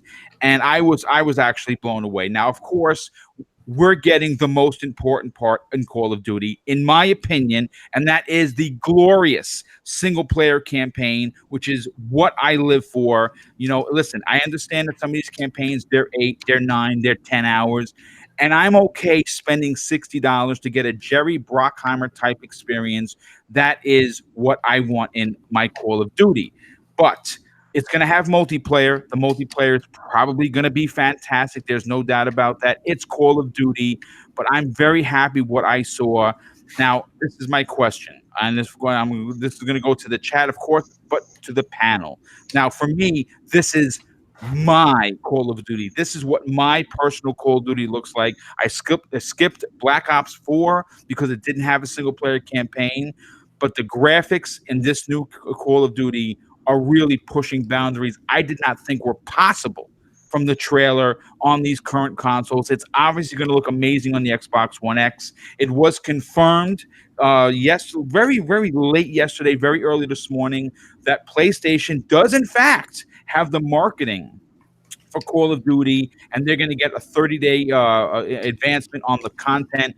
That's Really? here nor there at this point. 7 days. It's okay. Thank you for that. It's 7 days. Wow. Okay. That doesn't even make a difference. I don't know if they paid for that, but I hope that they didn't. Thank you for the correction, dude. But Shady, I want to go to you first on this. Did you see the trailer? Did you watch it 6 times like I did? And were you as impressed as me? I'm only at 5 times, Boom. I'm sorry, Okay. not 6, but 5 times. Yeah, I loved it, man. Brand new engine for Call of Duty. That's the first time in like a decade plus that we're not getting a tweaked. It's not tweaked. It's full blown new, unless I'm mistaken. I thought that there was no exclusive content deals at all with this one, but I guess I'm incorrect on that. And I think I also heard there was no season pass. No, everything, all the maps.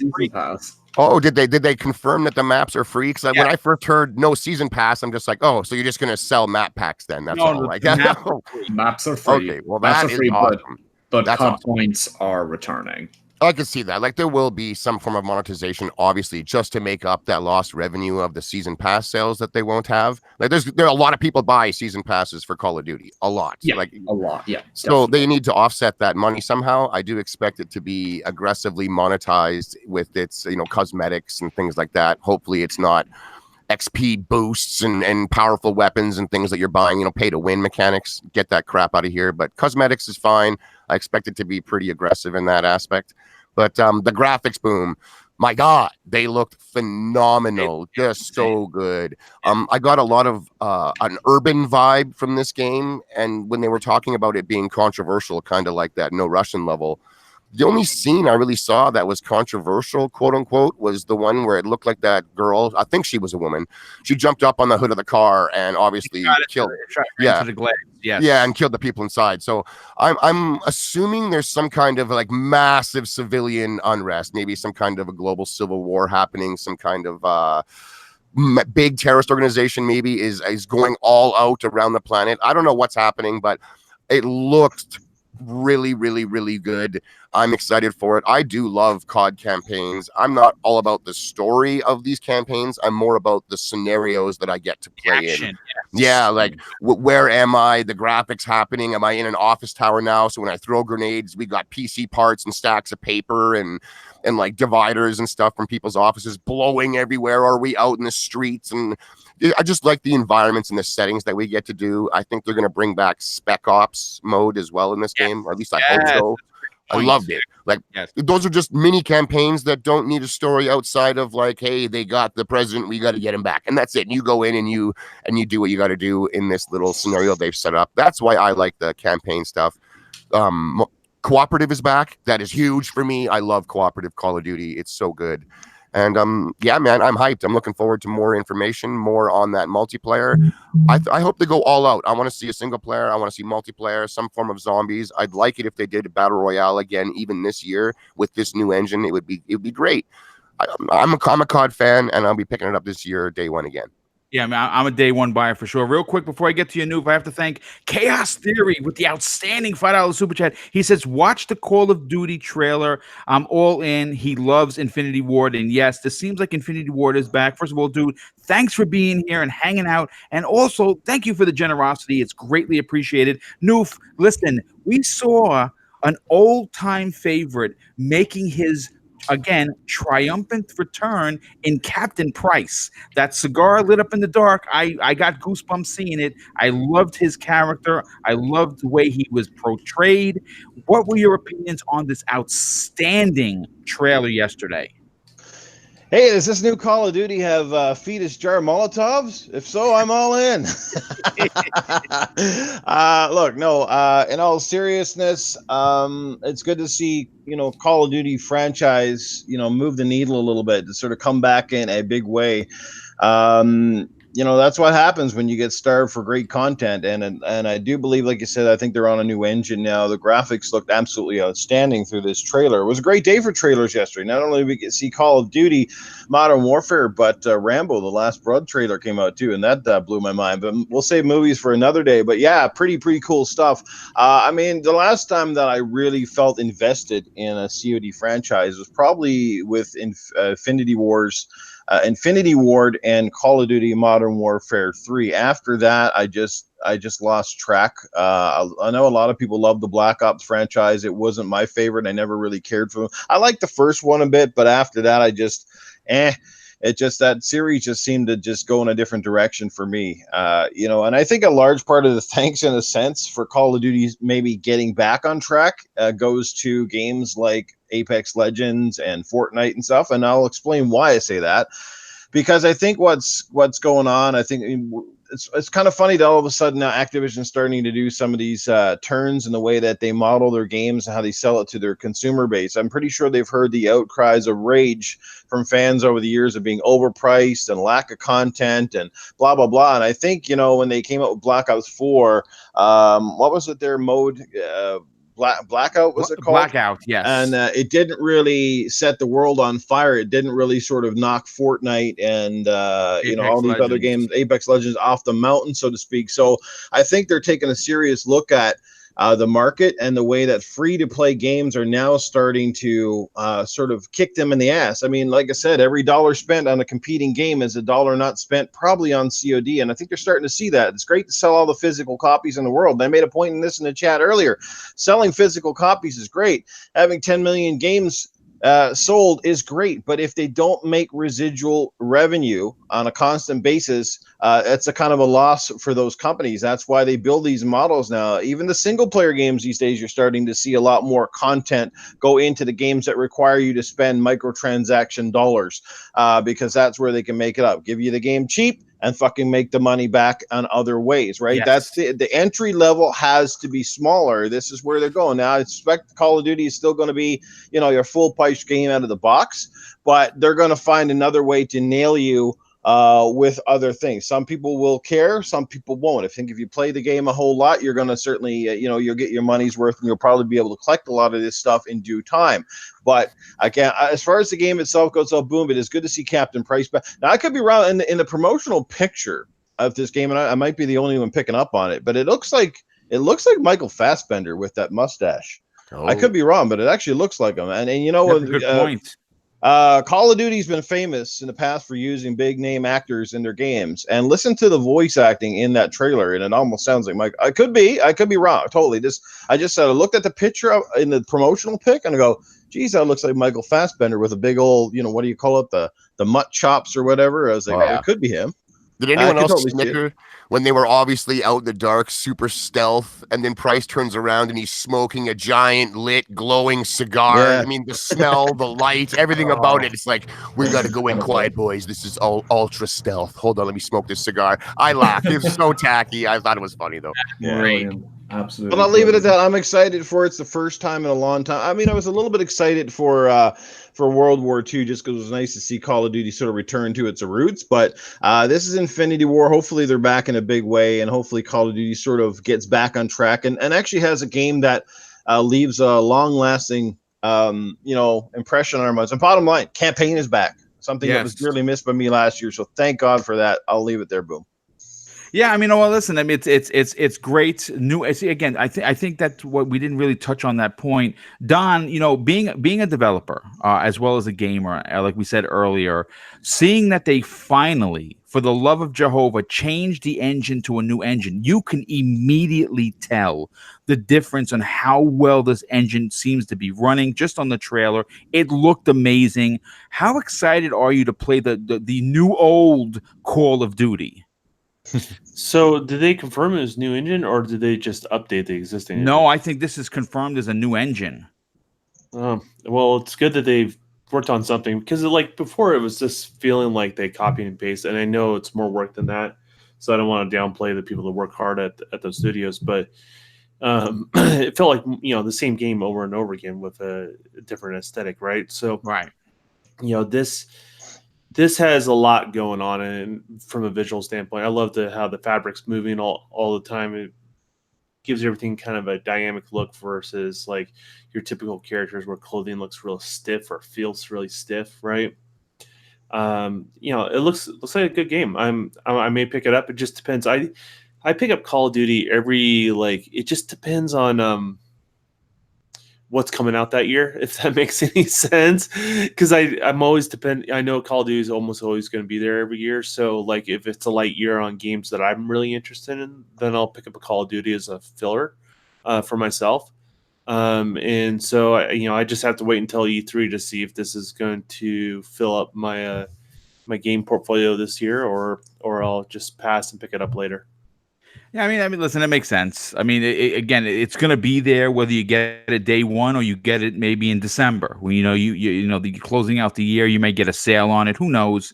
But that's very interesting, dude. Zemi, I want to get your opinion on this. The trailer. We're getting it in October 25th, which is great. That's usually around the Call of Duty time. It could be early November, it could be usually in October. I'm super stoked for it. What were your takeaways from this trailer? Is this a day one purchase for you personally? Yeah, it's a day one purchase. I mean, Call of Duty is like a drug to me. I mean, even if I think the game's going to be terrible, I always end up buying it. I have a real problem. I'm just chasing after that that high that the game gave me whenever I was like 13 years old playing it. You know what I mean? And I've just and it's never been that good for me since I was a young kid playing Call of Duty. But I will say that Modern Warfare has always been my my bread and butter. Didn't really care for Black Ops. Okay. Don't really like the Advanced Warfare, the futuristic Call of Duty. Never really been into that. Modern Warfare is that's just what I want, right? I don't want to use an MP3000. I'm going to use an MP5. Right. So I am super excited about it. The campaign looks absolutely amazing.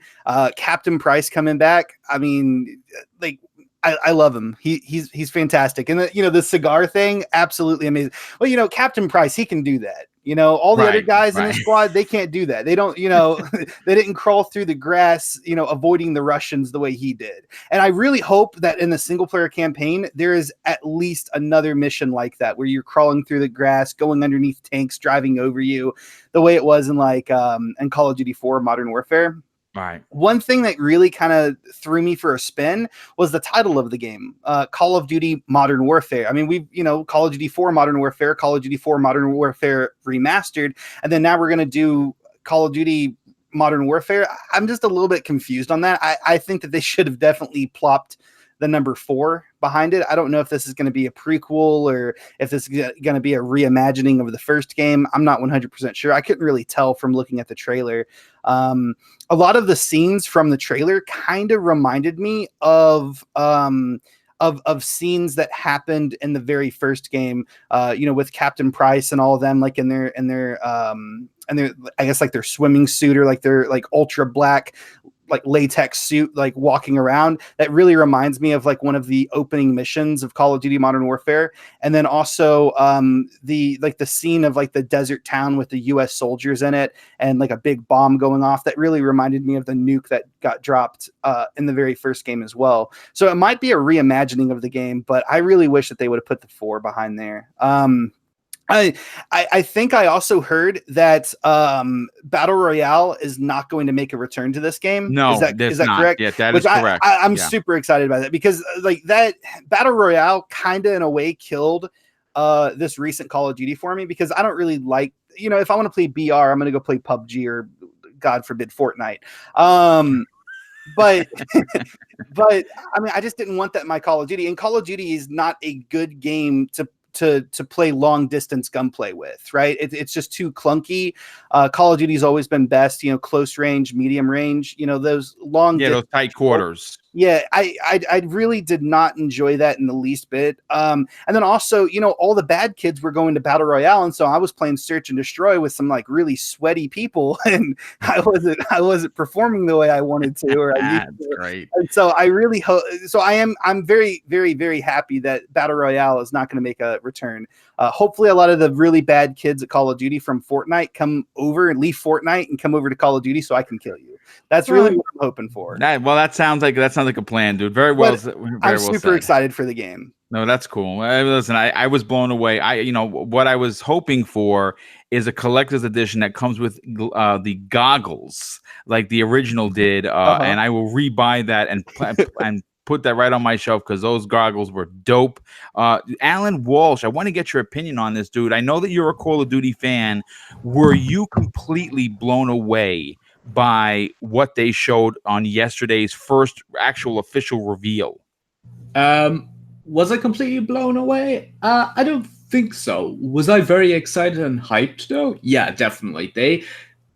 They did surprise me in a lot of areas. I think the most surprising aspect for me is the fact they have full-blown crossplay across PC, Xbox, and PS4. Like, who saw that coming? Like, that was an insane announcement. Great that they have no season pass this year.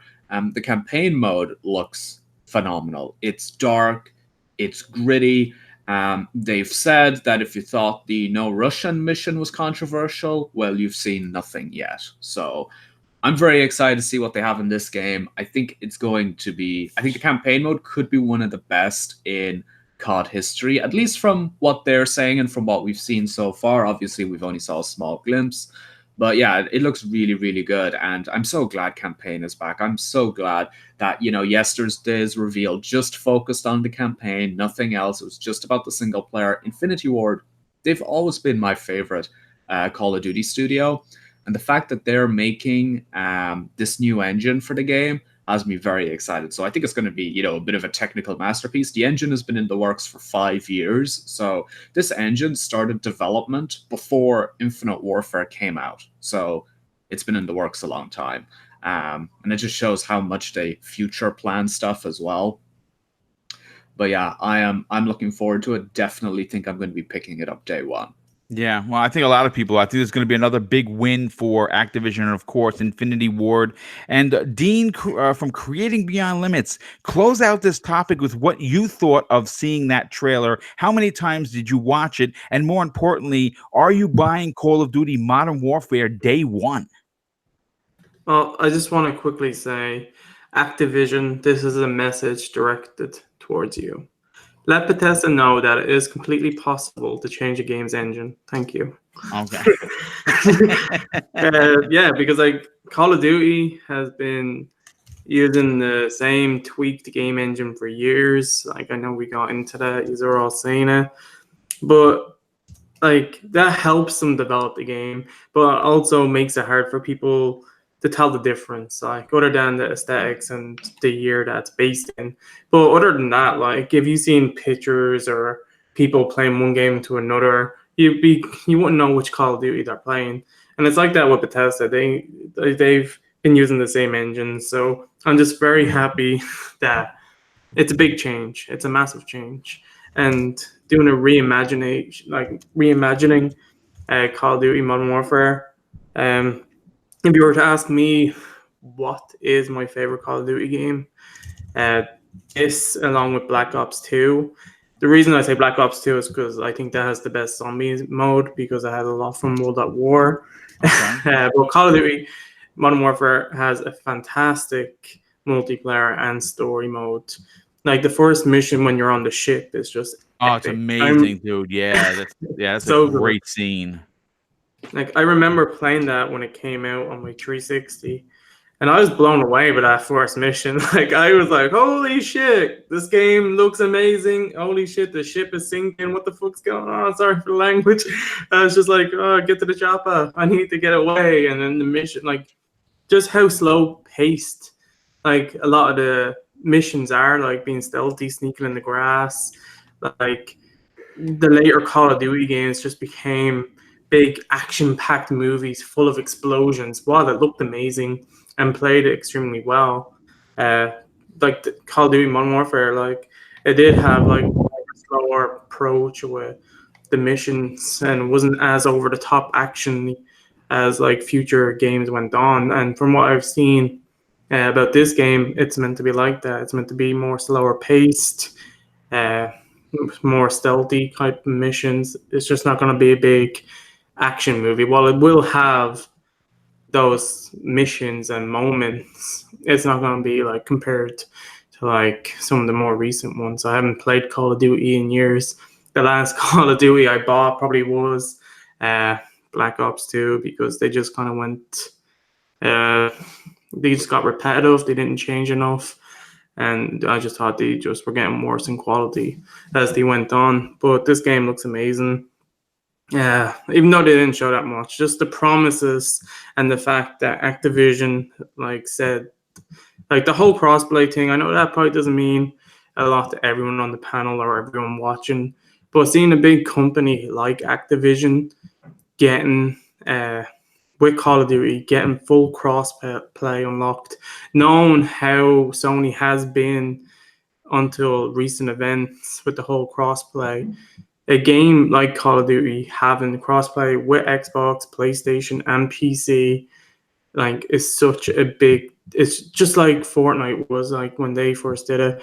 It's a big, massive game, one of the biggest games in the world, having crossplay with everything. If those two, if Fortnite and Call of Duty can do it successfully, I don't see why any other multi-platform game on any of the systems shouldn't have crossplay included, because it just does so much to keeping the game alive. Something like Call of Duty wouldn't need crossplay to keep the player number up.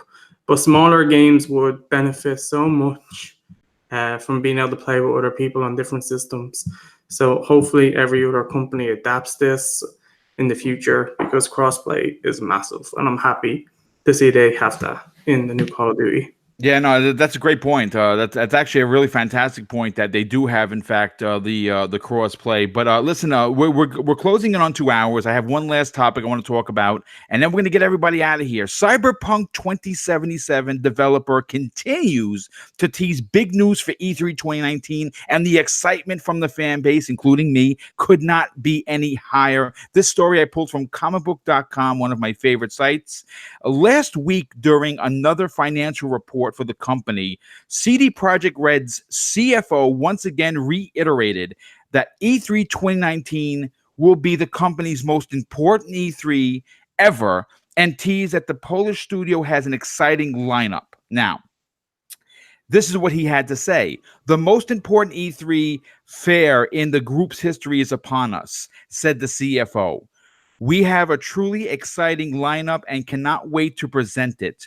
For the first time in our history, we will also be showcasing Cyberpunk 2077 on our public stand. The developer of our next flagship game, 2077, is proceeding at full speed with over 400 people currently involved in the project. In the first quarter, the group spent 25 million PLNs on development of a new video game and engine and technology for the balance and research and development of this game. Now, here's the thing, guys.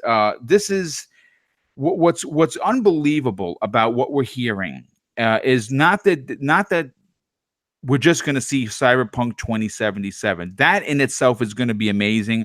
We saw the 48-minute footage last year, but we're going to actually get real gameplay. I cannot wait to see it. But apparently, they're going to be showing off the second game that they're working on, which I find to be even more intriguing, because what is that other game? Is it a Gwent game? I don't think so. I think it could be another Witcher game, which would be completely mind-blowing. But you know what? Look, I have to immediately go to the panel with this question. As great as The Witcher 3 was, and it's still probably, many people will define that game as this generation's golden gem, right? The number one gem in the crown. Cyberpunk 2077 is going to be the biggest title that CD Projekt Red has ever released. And my question to you guys, and I'll start off with Shady. First of all, how excited are you to get into the world of Cyberpunk? But more importantly, could this game actually be better than The Witcher 3? For me, Cyberpunk's already better than Witcher 3 just because of the aesthetic. Okay. Witcher 3 is a fantastic game gameplay-wise. It did a lot with its storytelling and its branching and its depth and all that, but I never got into it huge. I just didn't. Like, it's just way too fantasy, the naming of everything, the horse riding, the bit of magic, all that. I'm just kind of burnt out a little bit of it. And Witcher 3, I mean, when everyone's like, you got to put in 300 hours to beat this thing, that just scares me away of really diving into it anyway. So I watched my roommate play it a bunch. I played it a little bit myself. It's extremely impressive. But just on the aesthetic alone, the view being first person, Cyberpunk's already got my soul. It's already got it, Boom. And like, to say that I'm hyped, it just doesn't do it enough. I'm ecstatically hyped for this game. I'm super looking forward to seeing the gigantic, I hear it's like another hour of footage coming up at E3 here. So yes. I'm dying to see what's going on here, because it looked impressive as all hell last year. And if they've had 400 plus devs working on this thing for a year straight, in the polish phase, because they also came out last year and said that it was playable front to back. So they've had a year of polishing this game and getting things, perfect. 400 plus dudes, developers, not just dudes, strong. That's impressive. I want to see what is going on with this thing. I cannot wait to get my hands on it. I still have the hugest hopes in the world that it somehow sneaks out this year before Christmas. But I think realistically, it'll come out just after Christmas in the new second holiday of gaming, if you will. And I'm totally fine with that. I really am. I mean, those months blow by so fast just due to the sheer amount of quality games dropping week after week after week after week. Before you know it, it's February. So I'm thinking we're getting this sooner than we are later. Anyways, I think it's going to set the bar higher than what even Witcher before it has done itself. I am insanely excited for this game. My God. As for what else they have on order, I don't know, man. It could be more Witcher stuff, which would be really cool for those people that adore that franchise. Myself, I think it'd be cool if they came out swinging with yet another out of nowhere new IP. I mean, there's so many people screaming for new at the top of their lungs all the time. And just for a dev studio like CD Projekt Red to come out with a third IP that they can now go back to and just blow people's minds with, I think would be the ultimate dream on my end. Anyways, it would be all new, never foreseen. There's certainly no doubt about that, and we do have rumors that they are working on another AAA role-playing game. That has been the rumor, and it's been in development for quite some time. Noof Nukem, I want to get your opinion on this. Listen, there's no doubt that we're going to get an additional gameplay trailer. But what I think most people really want out of CD Projekt Red is to finally get an official release date for this game. Do you think that's going to happen at this year's E3? I would say quite possibly we will see an official date for this game. I think it's close to completion. I mean, they've got to be somewhere close to finishing this thing. It's been in development for years, and it's not like they put out 3 or 4 side projects in the meantime. But I'm keeping my expectations tempered for this game. It looks amazing, and I'm more of a sci-fi fan than I am sort of the the fantasy era style stuff. But for me, The Witcher 3, it was a hard game for me to get into. It looked magnificent. I loved how fully realized the world was and the characters and stuff. But at the same time, it was almost overcomplicated. It was one of those games that, like, put it this way, and Lethal Papa, shout out to him in the chat. Like he said, I'd rather play Assassin's Creed Odyssey than The Witcher 3, and I'm 100% with him on that. Like, it was way easier to get into. It didn't dick around. Controls and animations just felt more fluid in a game like that, where they felt a bit stiffer to me in a Witcher. For me, The Witcher 3 is the most overrated game this generation, in my opinion. I think it's solid, but again, and I understand why people like it, but that's for me. All right, before I start taking the friggin' arrows pointed at me for saying that. And everybody to each their own, right? I'm a Gears of War fan. I'll take that over any game any day of the week, but that's my opinion. That's the kind of games I'm into. But I am excited for Cyberpunk. It looks amazing. Every time we see glimpses of this game, it's like a video game version of watching the of Blade Runner, essentially, and again with their way of telling stories and their in-depth characters. And this one also has I think you're playing this one from the first person perspective, which is kind of cool. Yeah. So I'm excited to see how that translates from CD Projekt Red, and they're going to put a lot of love and a lot of blood, sweat, and tears into this one. So I really think this is going to be a magnificent game. I will probably get it day one. There's no question. I just hope they don't over convolute, the inventory system and just make it more story driven. Don't boggle me down too much. You know what I mean? With a lot of things like a lot of these RPGs that always have these elixirs and potions and alchemists and all that shit, to me is like, throw that crap out the window. Like, I could care less. Maybe start making games that have more options of how you want to play them, and just telling how we want you to play. It would be good for me, but hey, I'm like that. But anyway, I think it's going to be good. I think we will see a release date, and I suspect it will probably come somewhere early in 2020 is what I'm thinking. I don't think it'll come out this year, but I wouldn't be surprised if it's like a spring or summer release for next year before we get into the peak season. Yeah, no, I think I agree with you. I think 2020 January or March. Again, I don't think they would release the same supposed month as the Last of Us 2. I think that both games deserve their own platform, whether and that could be an entire month or 3. We don't know. But Zemi, I want to get your opinion on this. First of all, games of this size sometimes scare people. Again, when you talk about 300 hours, so people don't want to put that much time into a game. This looks like it's going to be occupying a significant amount of time for people that dive into the world of Cyberpunk 2077. For you personally, how excited are you to play this game and jump into the world of Cyberpunk? Oh, I'm beyond words, honestly. I mean, just the gameplay footage that I've seen of it, just as soon as I started watching it, I was like, I'm into this. I want this. CD Projekt Red, just take my money, and you can take my money for the Witcher 4 as well. I mean, if you want. I mean, hey, no, the game looks absolutely amazing. I'm super excited for it. I'm beyond words. I mean, the character customization, just the detail, like whenever, like during the trailer, like they go into this dark, grimy looking apartment and they get into a gunfight and like bullets hit like onto pillars and like rocks and everything just starts shattering off the pillar. And then, there's nudity. And I mean, I don't want to sound like a pervert, but I mean, I like that realism and that dark griminess into my games, if that makes any sense. No, it makes perfect sense. That's great. I just really like the realism in there. I just like, there's not much I can say. I mean, I just really want this game. I think it's going to come out. The last time that we talked about this, I said, I thought it was going to come out in May of next year. I still think that, even if they announce it for, like a winter or a fall release for this year, I think it will honestly get pushed back to May. Because CD Projekt Red is just a company that spends so much time in the details, and they want to make they want to make that perfect game. And I mean, that's a reason why, that's the reason why I love The Witcher and I love pretty much everything that they put out.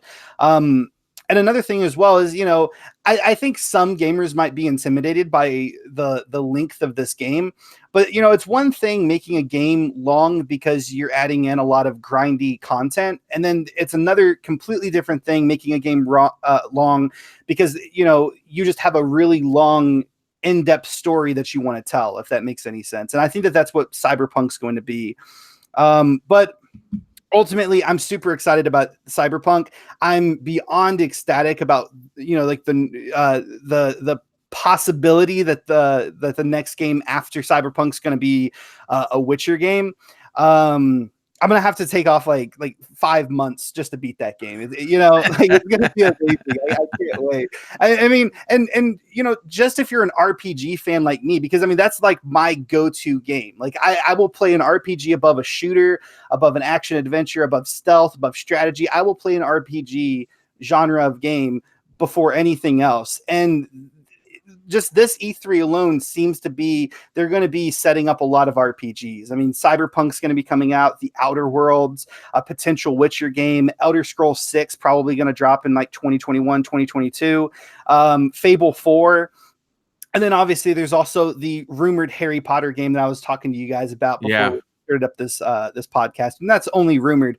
But I mean, there's just so many RPGs that are coming out and or have the possibility of coming out, and I'm super excited about it. The new console generation it just has me ecstatic beyond any words, and I'm just super hyped. Yeah, well, listen, that's a really a lot of great points there, dude. I know you're hype. I think everybody on the panel's hype. Alan, I want to get your final opinion on this topic for today. We're hearing rumors that the Cyberpunk 2077 is going to show up on the Microsoft stage. If this, in fact, is one of those games, how important do you think it is for both Microsoft and, of course, CD Projekt Red? Yeah, I think it's critical. I think it's a really important title. Witcher 3 came out. It kind of blew people's minds. For many people, it is the game of the generation. I wish I could say I played through it all. I haven't. I have played through a good chunk of the campaign in Witcher 3, and I think it's a great game. I think Cyberpunk is going to beat it, though. The aesthetics of that game, the setting, the futuristic era, the gameplay, it just looks so great. CG Projekt Red, they've already proven they can create an amazing open world game. They can create, super deep, rich, immersive experiences. They've proven all of that. I think Cyberpunk is just going to take everything they did in Witcher to a new level, and I hope it does. I really hope there's some online multiplayer in there. Again, I want to experience this with friends in co-op. I think it would be incredible. But I do think it's going to be an important title, and I think Microsoft definitely need to, market that out there, get that Xbox One branding out there, say that, because you always see when, for Call of Duty, you see the PS4 banners over the Call of Duty ads, you always see that. So I'm hoping we see the same thing for Cyberpunk. I don't know if CG Projekt Red are the kind of studio to do exclusivity DLC or not or anything like that, but I really do hope they push for it. I think it's going to be a huge title when it comes out, and I think having the Xbox marketing rights for that is great. It's definitely going to benefit Microsoft, and I imagine they'll do a nice Xbox One X console bundle once the time comes as well. Yeah, well, I mean, it's going to look better on the X's, no doubt about that for Absolutely, sure. yeah. Real quick before I get to Dean's final comments on this, Gotham Guy with the outstanding super chat for $2. He says Cyberpunk plus Xbox Anaconda equals take my money, and that's great. I think that we're going to get advancements on that console with this game for sure. Dean, listen, the 48-minute trailer from last year blew everyone away. People are expecting big things from this game, and I'm expecting a big new gameplay trailer at E3 in just a week away. What are your excitements for this game, and is this a day one purchase for you? The second I cleared The Witcher, basically anything they make, if I have some sort of interest or it looks good, they're going to get the money from me, because The Witcher 3 is definitely one of the best games I've ever played. Ever since I've played The Witcher, I will not look at side missions the same, because the quality they put into their side quests are just as much as the main. Like, you would think you're doing a main story quest, like it's crazy when you're playing it. You're thinking, really, this is a side mission? Like, it'd be insane if I missed this. Like, just the quality and the cutscenes and the voice acting, everything, the choices. There's so many choices in The Witcher, so many different endings. The world, like, I know you were all saying like the aesthetic, like, some of you don't like the fantasy themed. I prefer that, but that's not taking away anything from the Cyberpunk theme, because I really dig that also. But I do like the whole sword magic and monsters and stuff like that. So I really did dig The Witcher. And last year when they showed off that hour-long basically gameplay, I watched that a few times because I really did enjoy the whole world that they have going. Knowing that they said that this game is going to be massive in scale, it's going to be huge. Normally, I'd be questioning. I'm like, bigger is not always better. Right. But knowing that they made a game prior with The Witcher 3 and multiple, like they made Blood and Wine, a massive expansion, like a whole new area with stuff to do. Like, I'd normally think, this game's just going to be massive in scale, but it's going to be empty. There's not going to be anything to do. But because they delivered so much with The Witcher 3, with the side missions, how awesome the world was to explore, I'm not questioning it as much with Cyberpunk, because I have faith in the developers and knowing how long they have been working on the game.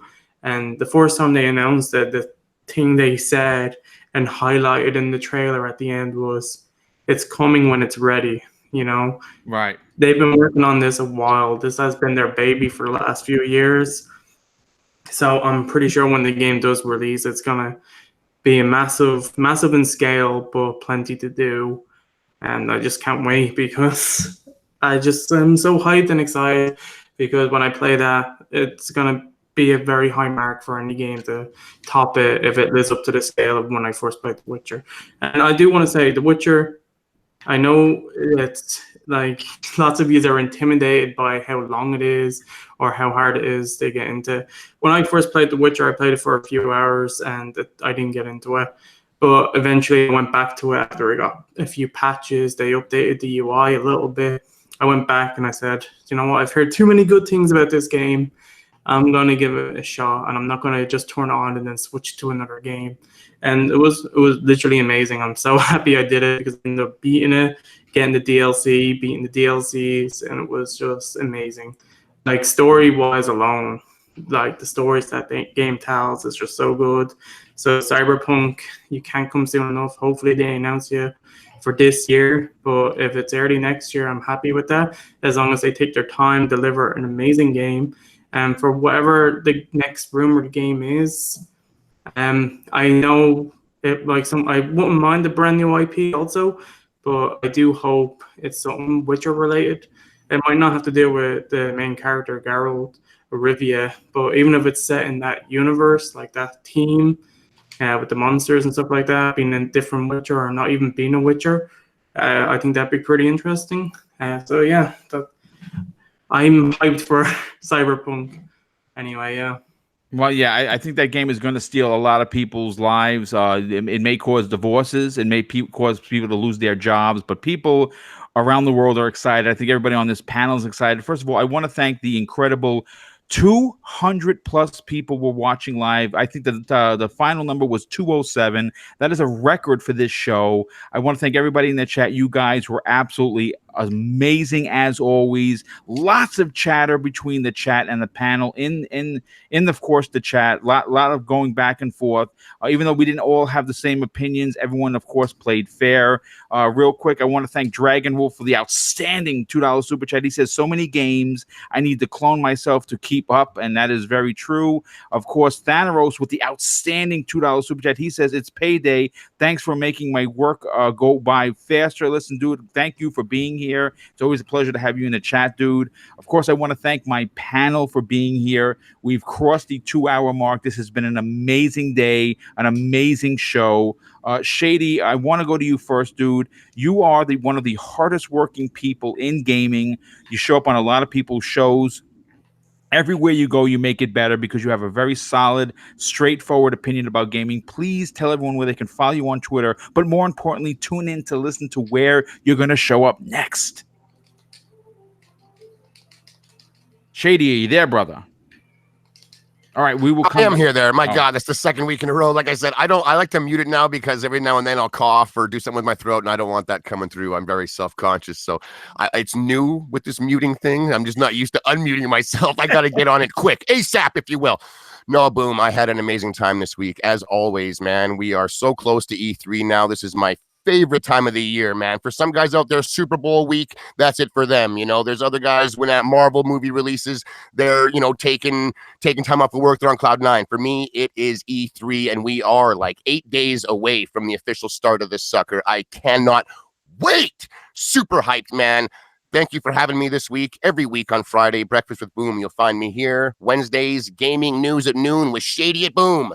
This week was our premiere episode together. We had a great time. Hope you can join us next Wednesday morning. And Wednesday evenings, I am on Xbox Nation with Crap Gaming Reviews. Good time over there. Hopefully you'll come by and say hello. Thank you, everyone, for spending your Friday mornings with me. I am so shady at the Sesh Empire on Twitter. That is one word. And just so shady on Xbox. Thanks again, everybody. Happy gaming. Peace. Well, great to have you as always. And of course, Noof Nukem, who I love having on the panel anytime he gets a free Friday. Thanks for being here. I know it's super early by where you are, but of course, your opinion is ultra appreciated. Please tell everyone where they can follow you on Twitter. But more importantly, check out your outstanding YouTube channel. Wanted to say thank you, Boom, for having me here. We're disappointed if I didn't come in here and at least say hello to your audience. So thank you for having me. And guys, make sure you go and check out the new Terminator movie. It's coming out this year. It's going to be awesome. It is the official sequel to Terminator 2. And Sarah Connor's back. I can't wait. I'm getting ready to go kick some butt. So see me there. Thanks, Arnie. Anyway, guys, it's always a pleasure to be on your show, Boom. I can't stress that enough. Great panel, great chat, lots of fantastic topics. And here we are, like I said, we're at the pinnacle of Christmas for gamers, just 8 days away. I think you're going to be there this year. So I'm looking forward to, hearing from you, Boom, and how things actually look from the ground room floor, from ground zero, so to speak. It's going to be awesome. So I guess this is technically what? Your next Friday is probably your last Breakfast with Boom until you come back from E3? Yeah, I'm flying out from New York to LA at 5:36 a.m. So there actually is not going to be a Breakfast with Boom next week, and of the following week I'm gonna be flying back. So there's gonna be 2 weeks of no Breakfast with Boom, but there is going to be daily coverage from the ground floor as well as videos on the channel. I have a couple of interviews set up with a few of the developers, and I'm going to be doing daily live content like this show, talking about each of the shows I'm going to be going to. So it's going to be that 1 week, even though you're not getting Breakfast with Boom from Friday to Friday, the channel's going to have so much packed information. And lastly, I'll just leave off, guys. If you want to find me, I'm pretty easy to catch up to, but you will find me on Tuesday nights with Gaming After Dark with my awesome co-host Primal Eve. And then on Thursdays, I team up with Salty's Gaming on the Salty's Gaming podcast. Outside of that, sometimes I stream and all that stuff. So just keep an eye out. And especially if you follow me on Twitter, I usually let you know what's going down. Thanks. Well, it's always great to have you here, dude. Love what you do with Primal Eve. That's a great show. It seems like it's getting a lot of great traction. The people are coming out to it. It's a little bit more adult, but I think that if you're into it, you still talk about gaming, and it's a lot of fun. A lot of crude humor, I should say, and it's fun. It's a fun show. Love what you guys are doing. So thanks again for being here, Alan. Oh no, I'm sorry. Before I get to you, Alan, I have to get to Zemi. Zemi, I have to say, first of all, you were severely missed last week. I know you had some personal issues. I'm glad that all worked out. Family first, I always tell you that. But it was great to have you back in your seat. You bring a lot of fun, especially when you talk about the scary stuff in gaming. That really is also a laugh riot for me. But I really enjoy that you are passionate about gaming. It comes through the mic. Thanks for being here, dude. Please tell everyone where they can follow you on Twitter. But more importantly, check out your very amazing YouTube channel. Thank you so much, Boom. And I'm super excited to be back. Last week, I was just so sad. I was sitting outside the hospital, and I was on the phone, and I was actually watching Breakfast with Boom, thinking, man, I wish I could be there. But yeah, I'm super glad to be back. Thank you so much to the panel. Thank you guys so much in the audience that tune in every single week and watch us talk about games. It's always a ton of fun. I'm so excited for E3. Like I cannot wait. Like I'm gonna have to go and get like a big bowl of popcorn and just sit in front of the screen, constantly just watching it, looking at all the new games and news coming out. If you guys want to, you can follow me on YouTube. And you can also follow me on Twitter at Zimmy Games. I was about to say my old name. And then also I'm doing a Twitter giveaway right now for the recently released Void Bastards game. It is on Game Pass, but if you guys don't have Game Pass and would like to have a chance of winning a copy of the game, you can go over to my Twitter and follow the instructions on that tweet. I will be doing the giveaway today at 6 p.m. But anyway, thank you so much, Boom. Thanks. Well, listen, great to have you here. Great to have you back in your chair. Alan Walsh, I want to get to you, dude. First of all, thanks for being here. Welcome back. We haven't had you on Breakfast Room in a very long time. I'm glad things at home are definitely getting better. Having you on this panel is always amazing. Love what you do at Full Throttle Media. Please tell everyone where they can follow you on Twitter. And of course, check out what you're doing at your website. Yeah, absolutely. I'm so glad I was able to make it onto the show today. Thank you, Boom, for the invite, as always. I knew coming to this time of year, E3, I had to make it onto at least one of these podcasts because it is the most exciting year. It's the most exciting period of the year in gaming. And it's like, there's so much to talk about. It's impossible to cram it all into the one show. Really, really good discussion today. Really enjoyed it. Like, the Xbox E3 briefing I'm so excited for it. I think it's going to be a really, really great show. And Boom, I think you're going to have an amazing experience there. I'm so excited for you to actually experience E3 in person because I did it in 2017.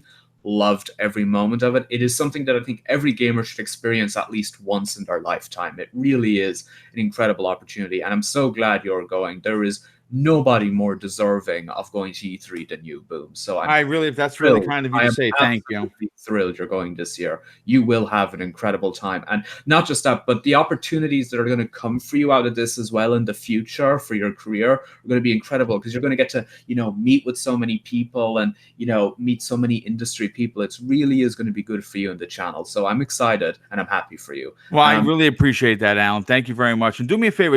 Obviously you have a lot going on. Your site is incredible. Please tell everyone where they can follow you, but check out your site, dude. Yeah, absolutely. So you can follow me on Xbox Live, all the social media platforms under the handle Beetle Comet, and then the website is fullthrottlemedia.co.uk, and that's where I publish all my articles and content related to Forza and various other racing games. There's a there's a Codemasters racing game recently announced called Grid.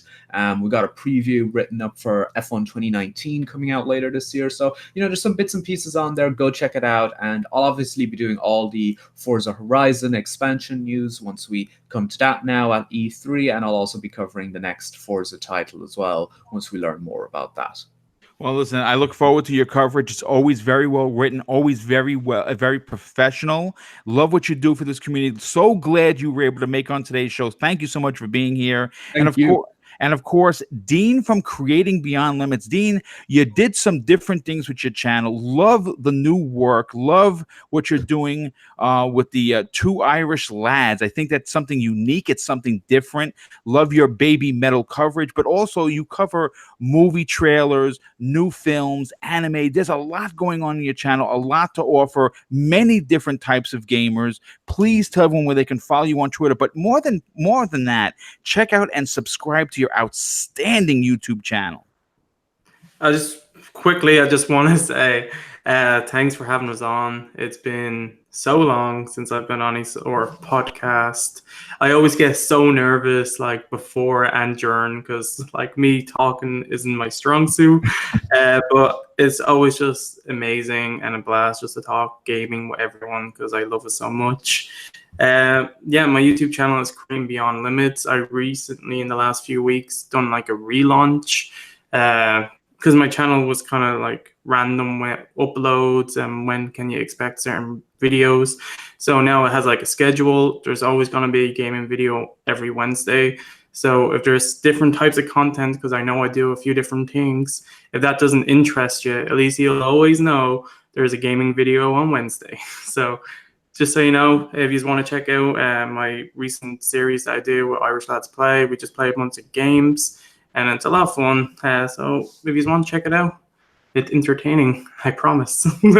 And Boom, I can't wait to see all your content that you do during E3. I'm very happy that you're able to go, and also another thing I just want to drop that I remembered. I took time off work to do a live stream to the Xbox show. And if you want to check that out, because I just love watching the press conferences every year. And this time I'm just going to stream it because why not?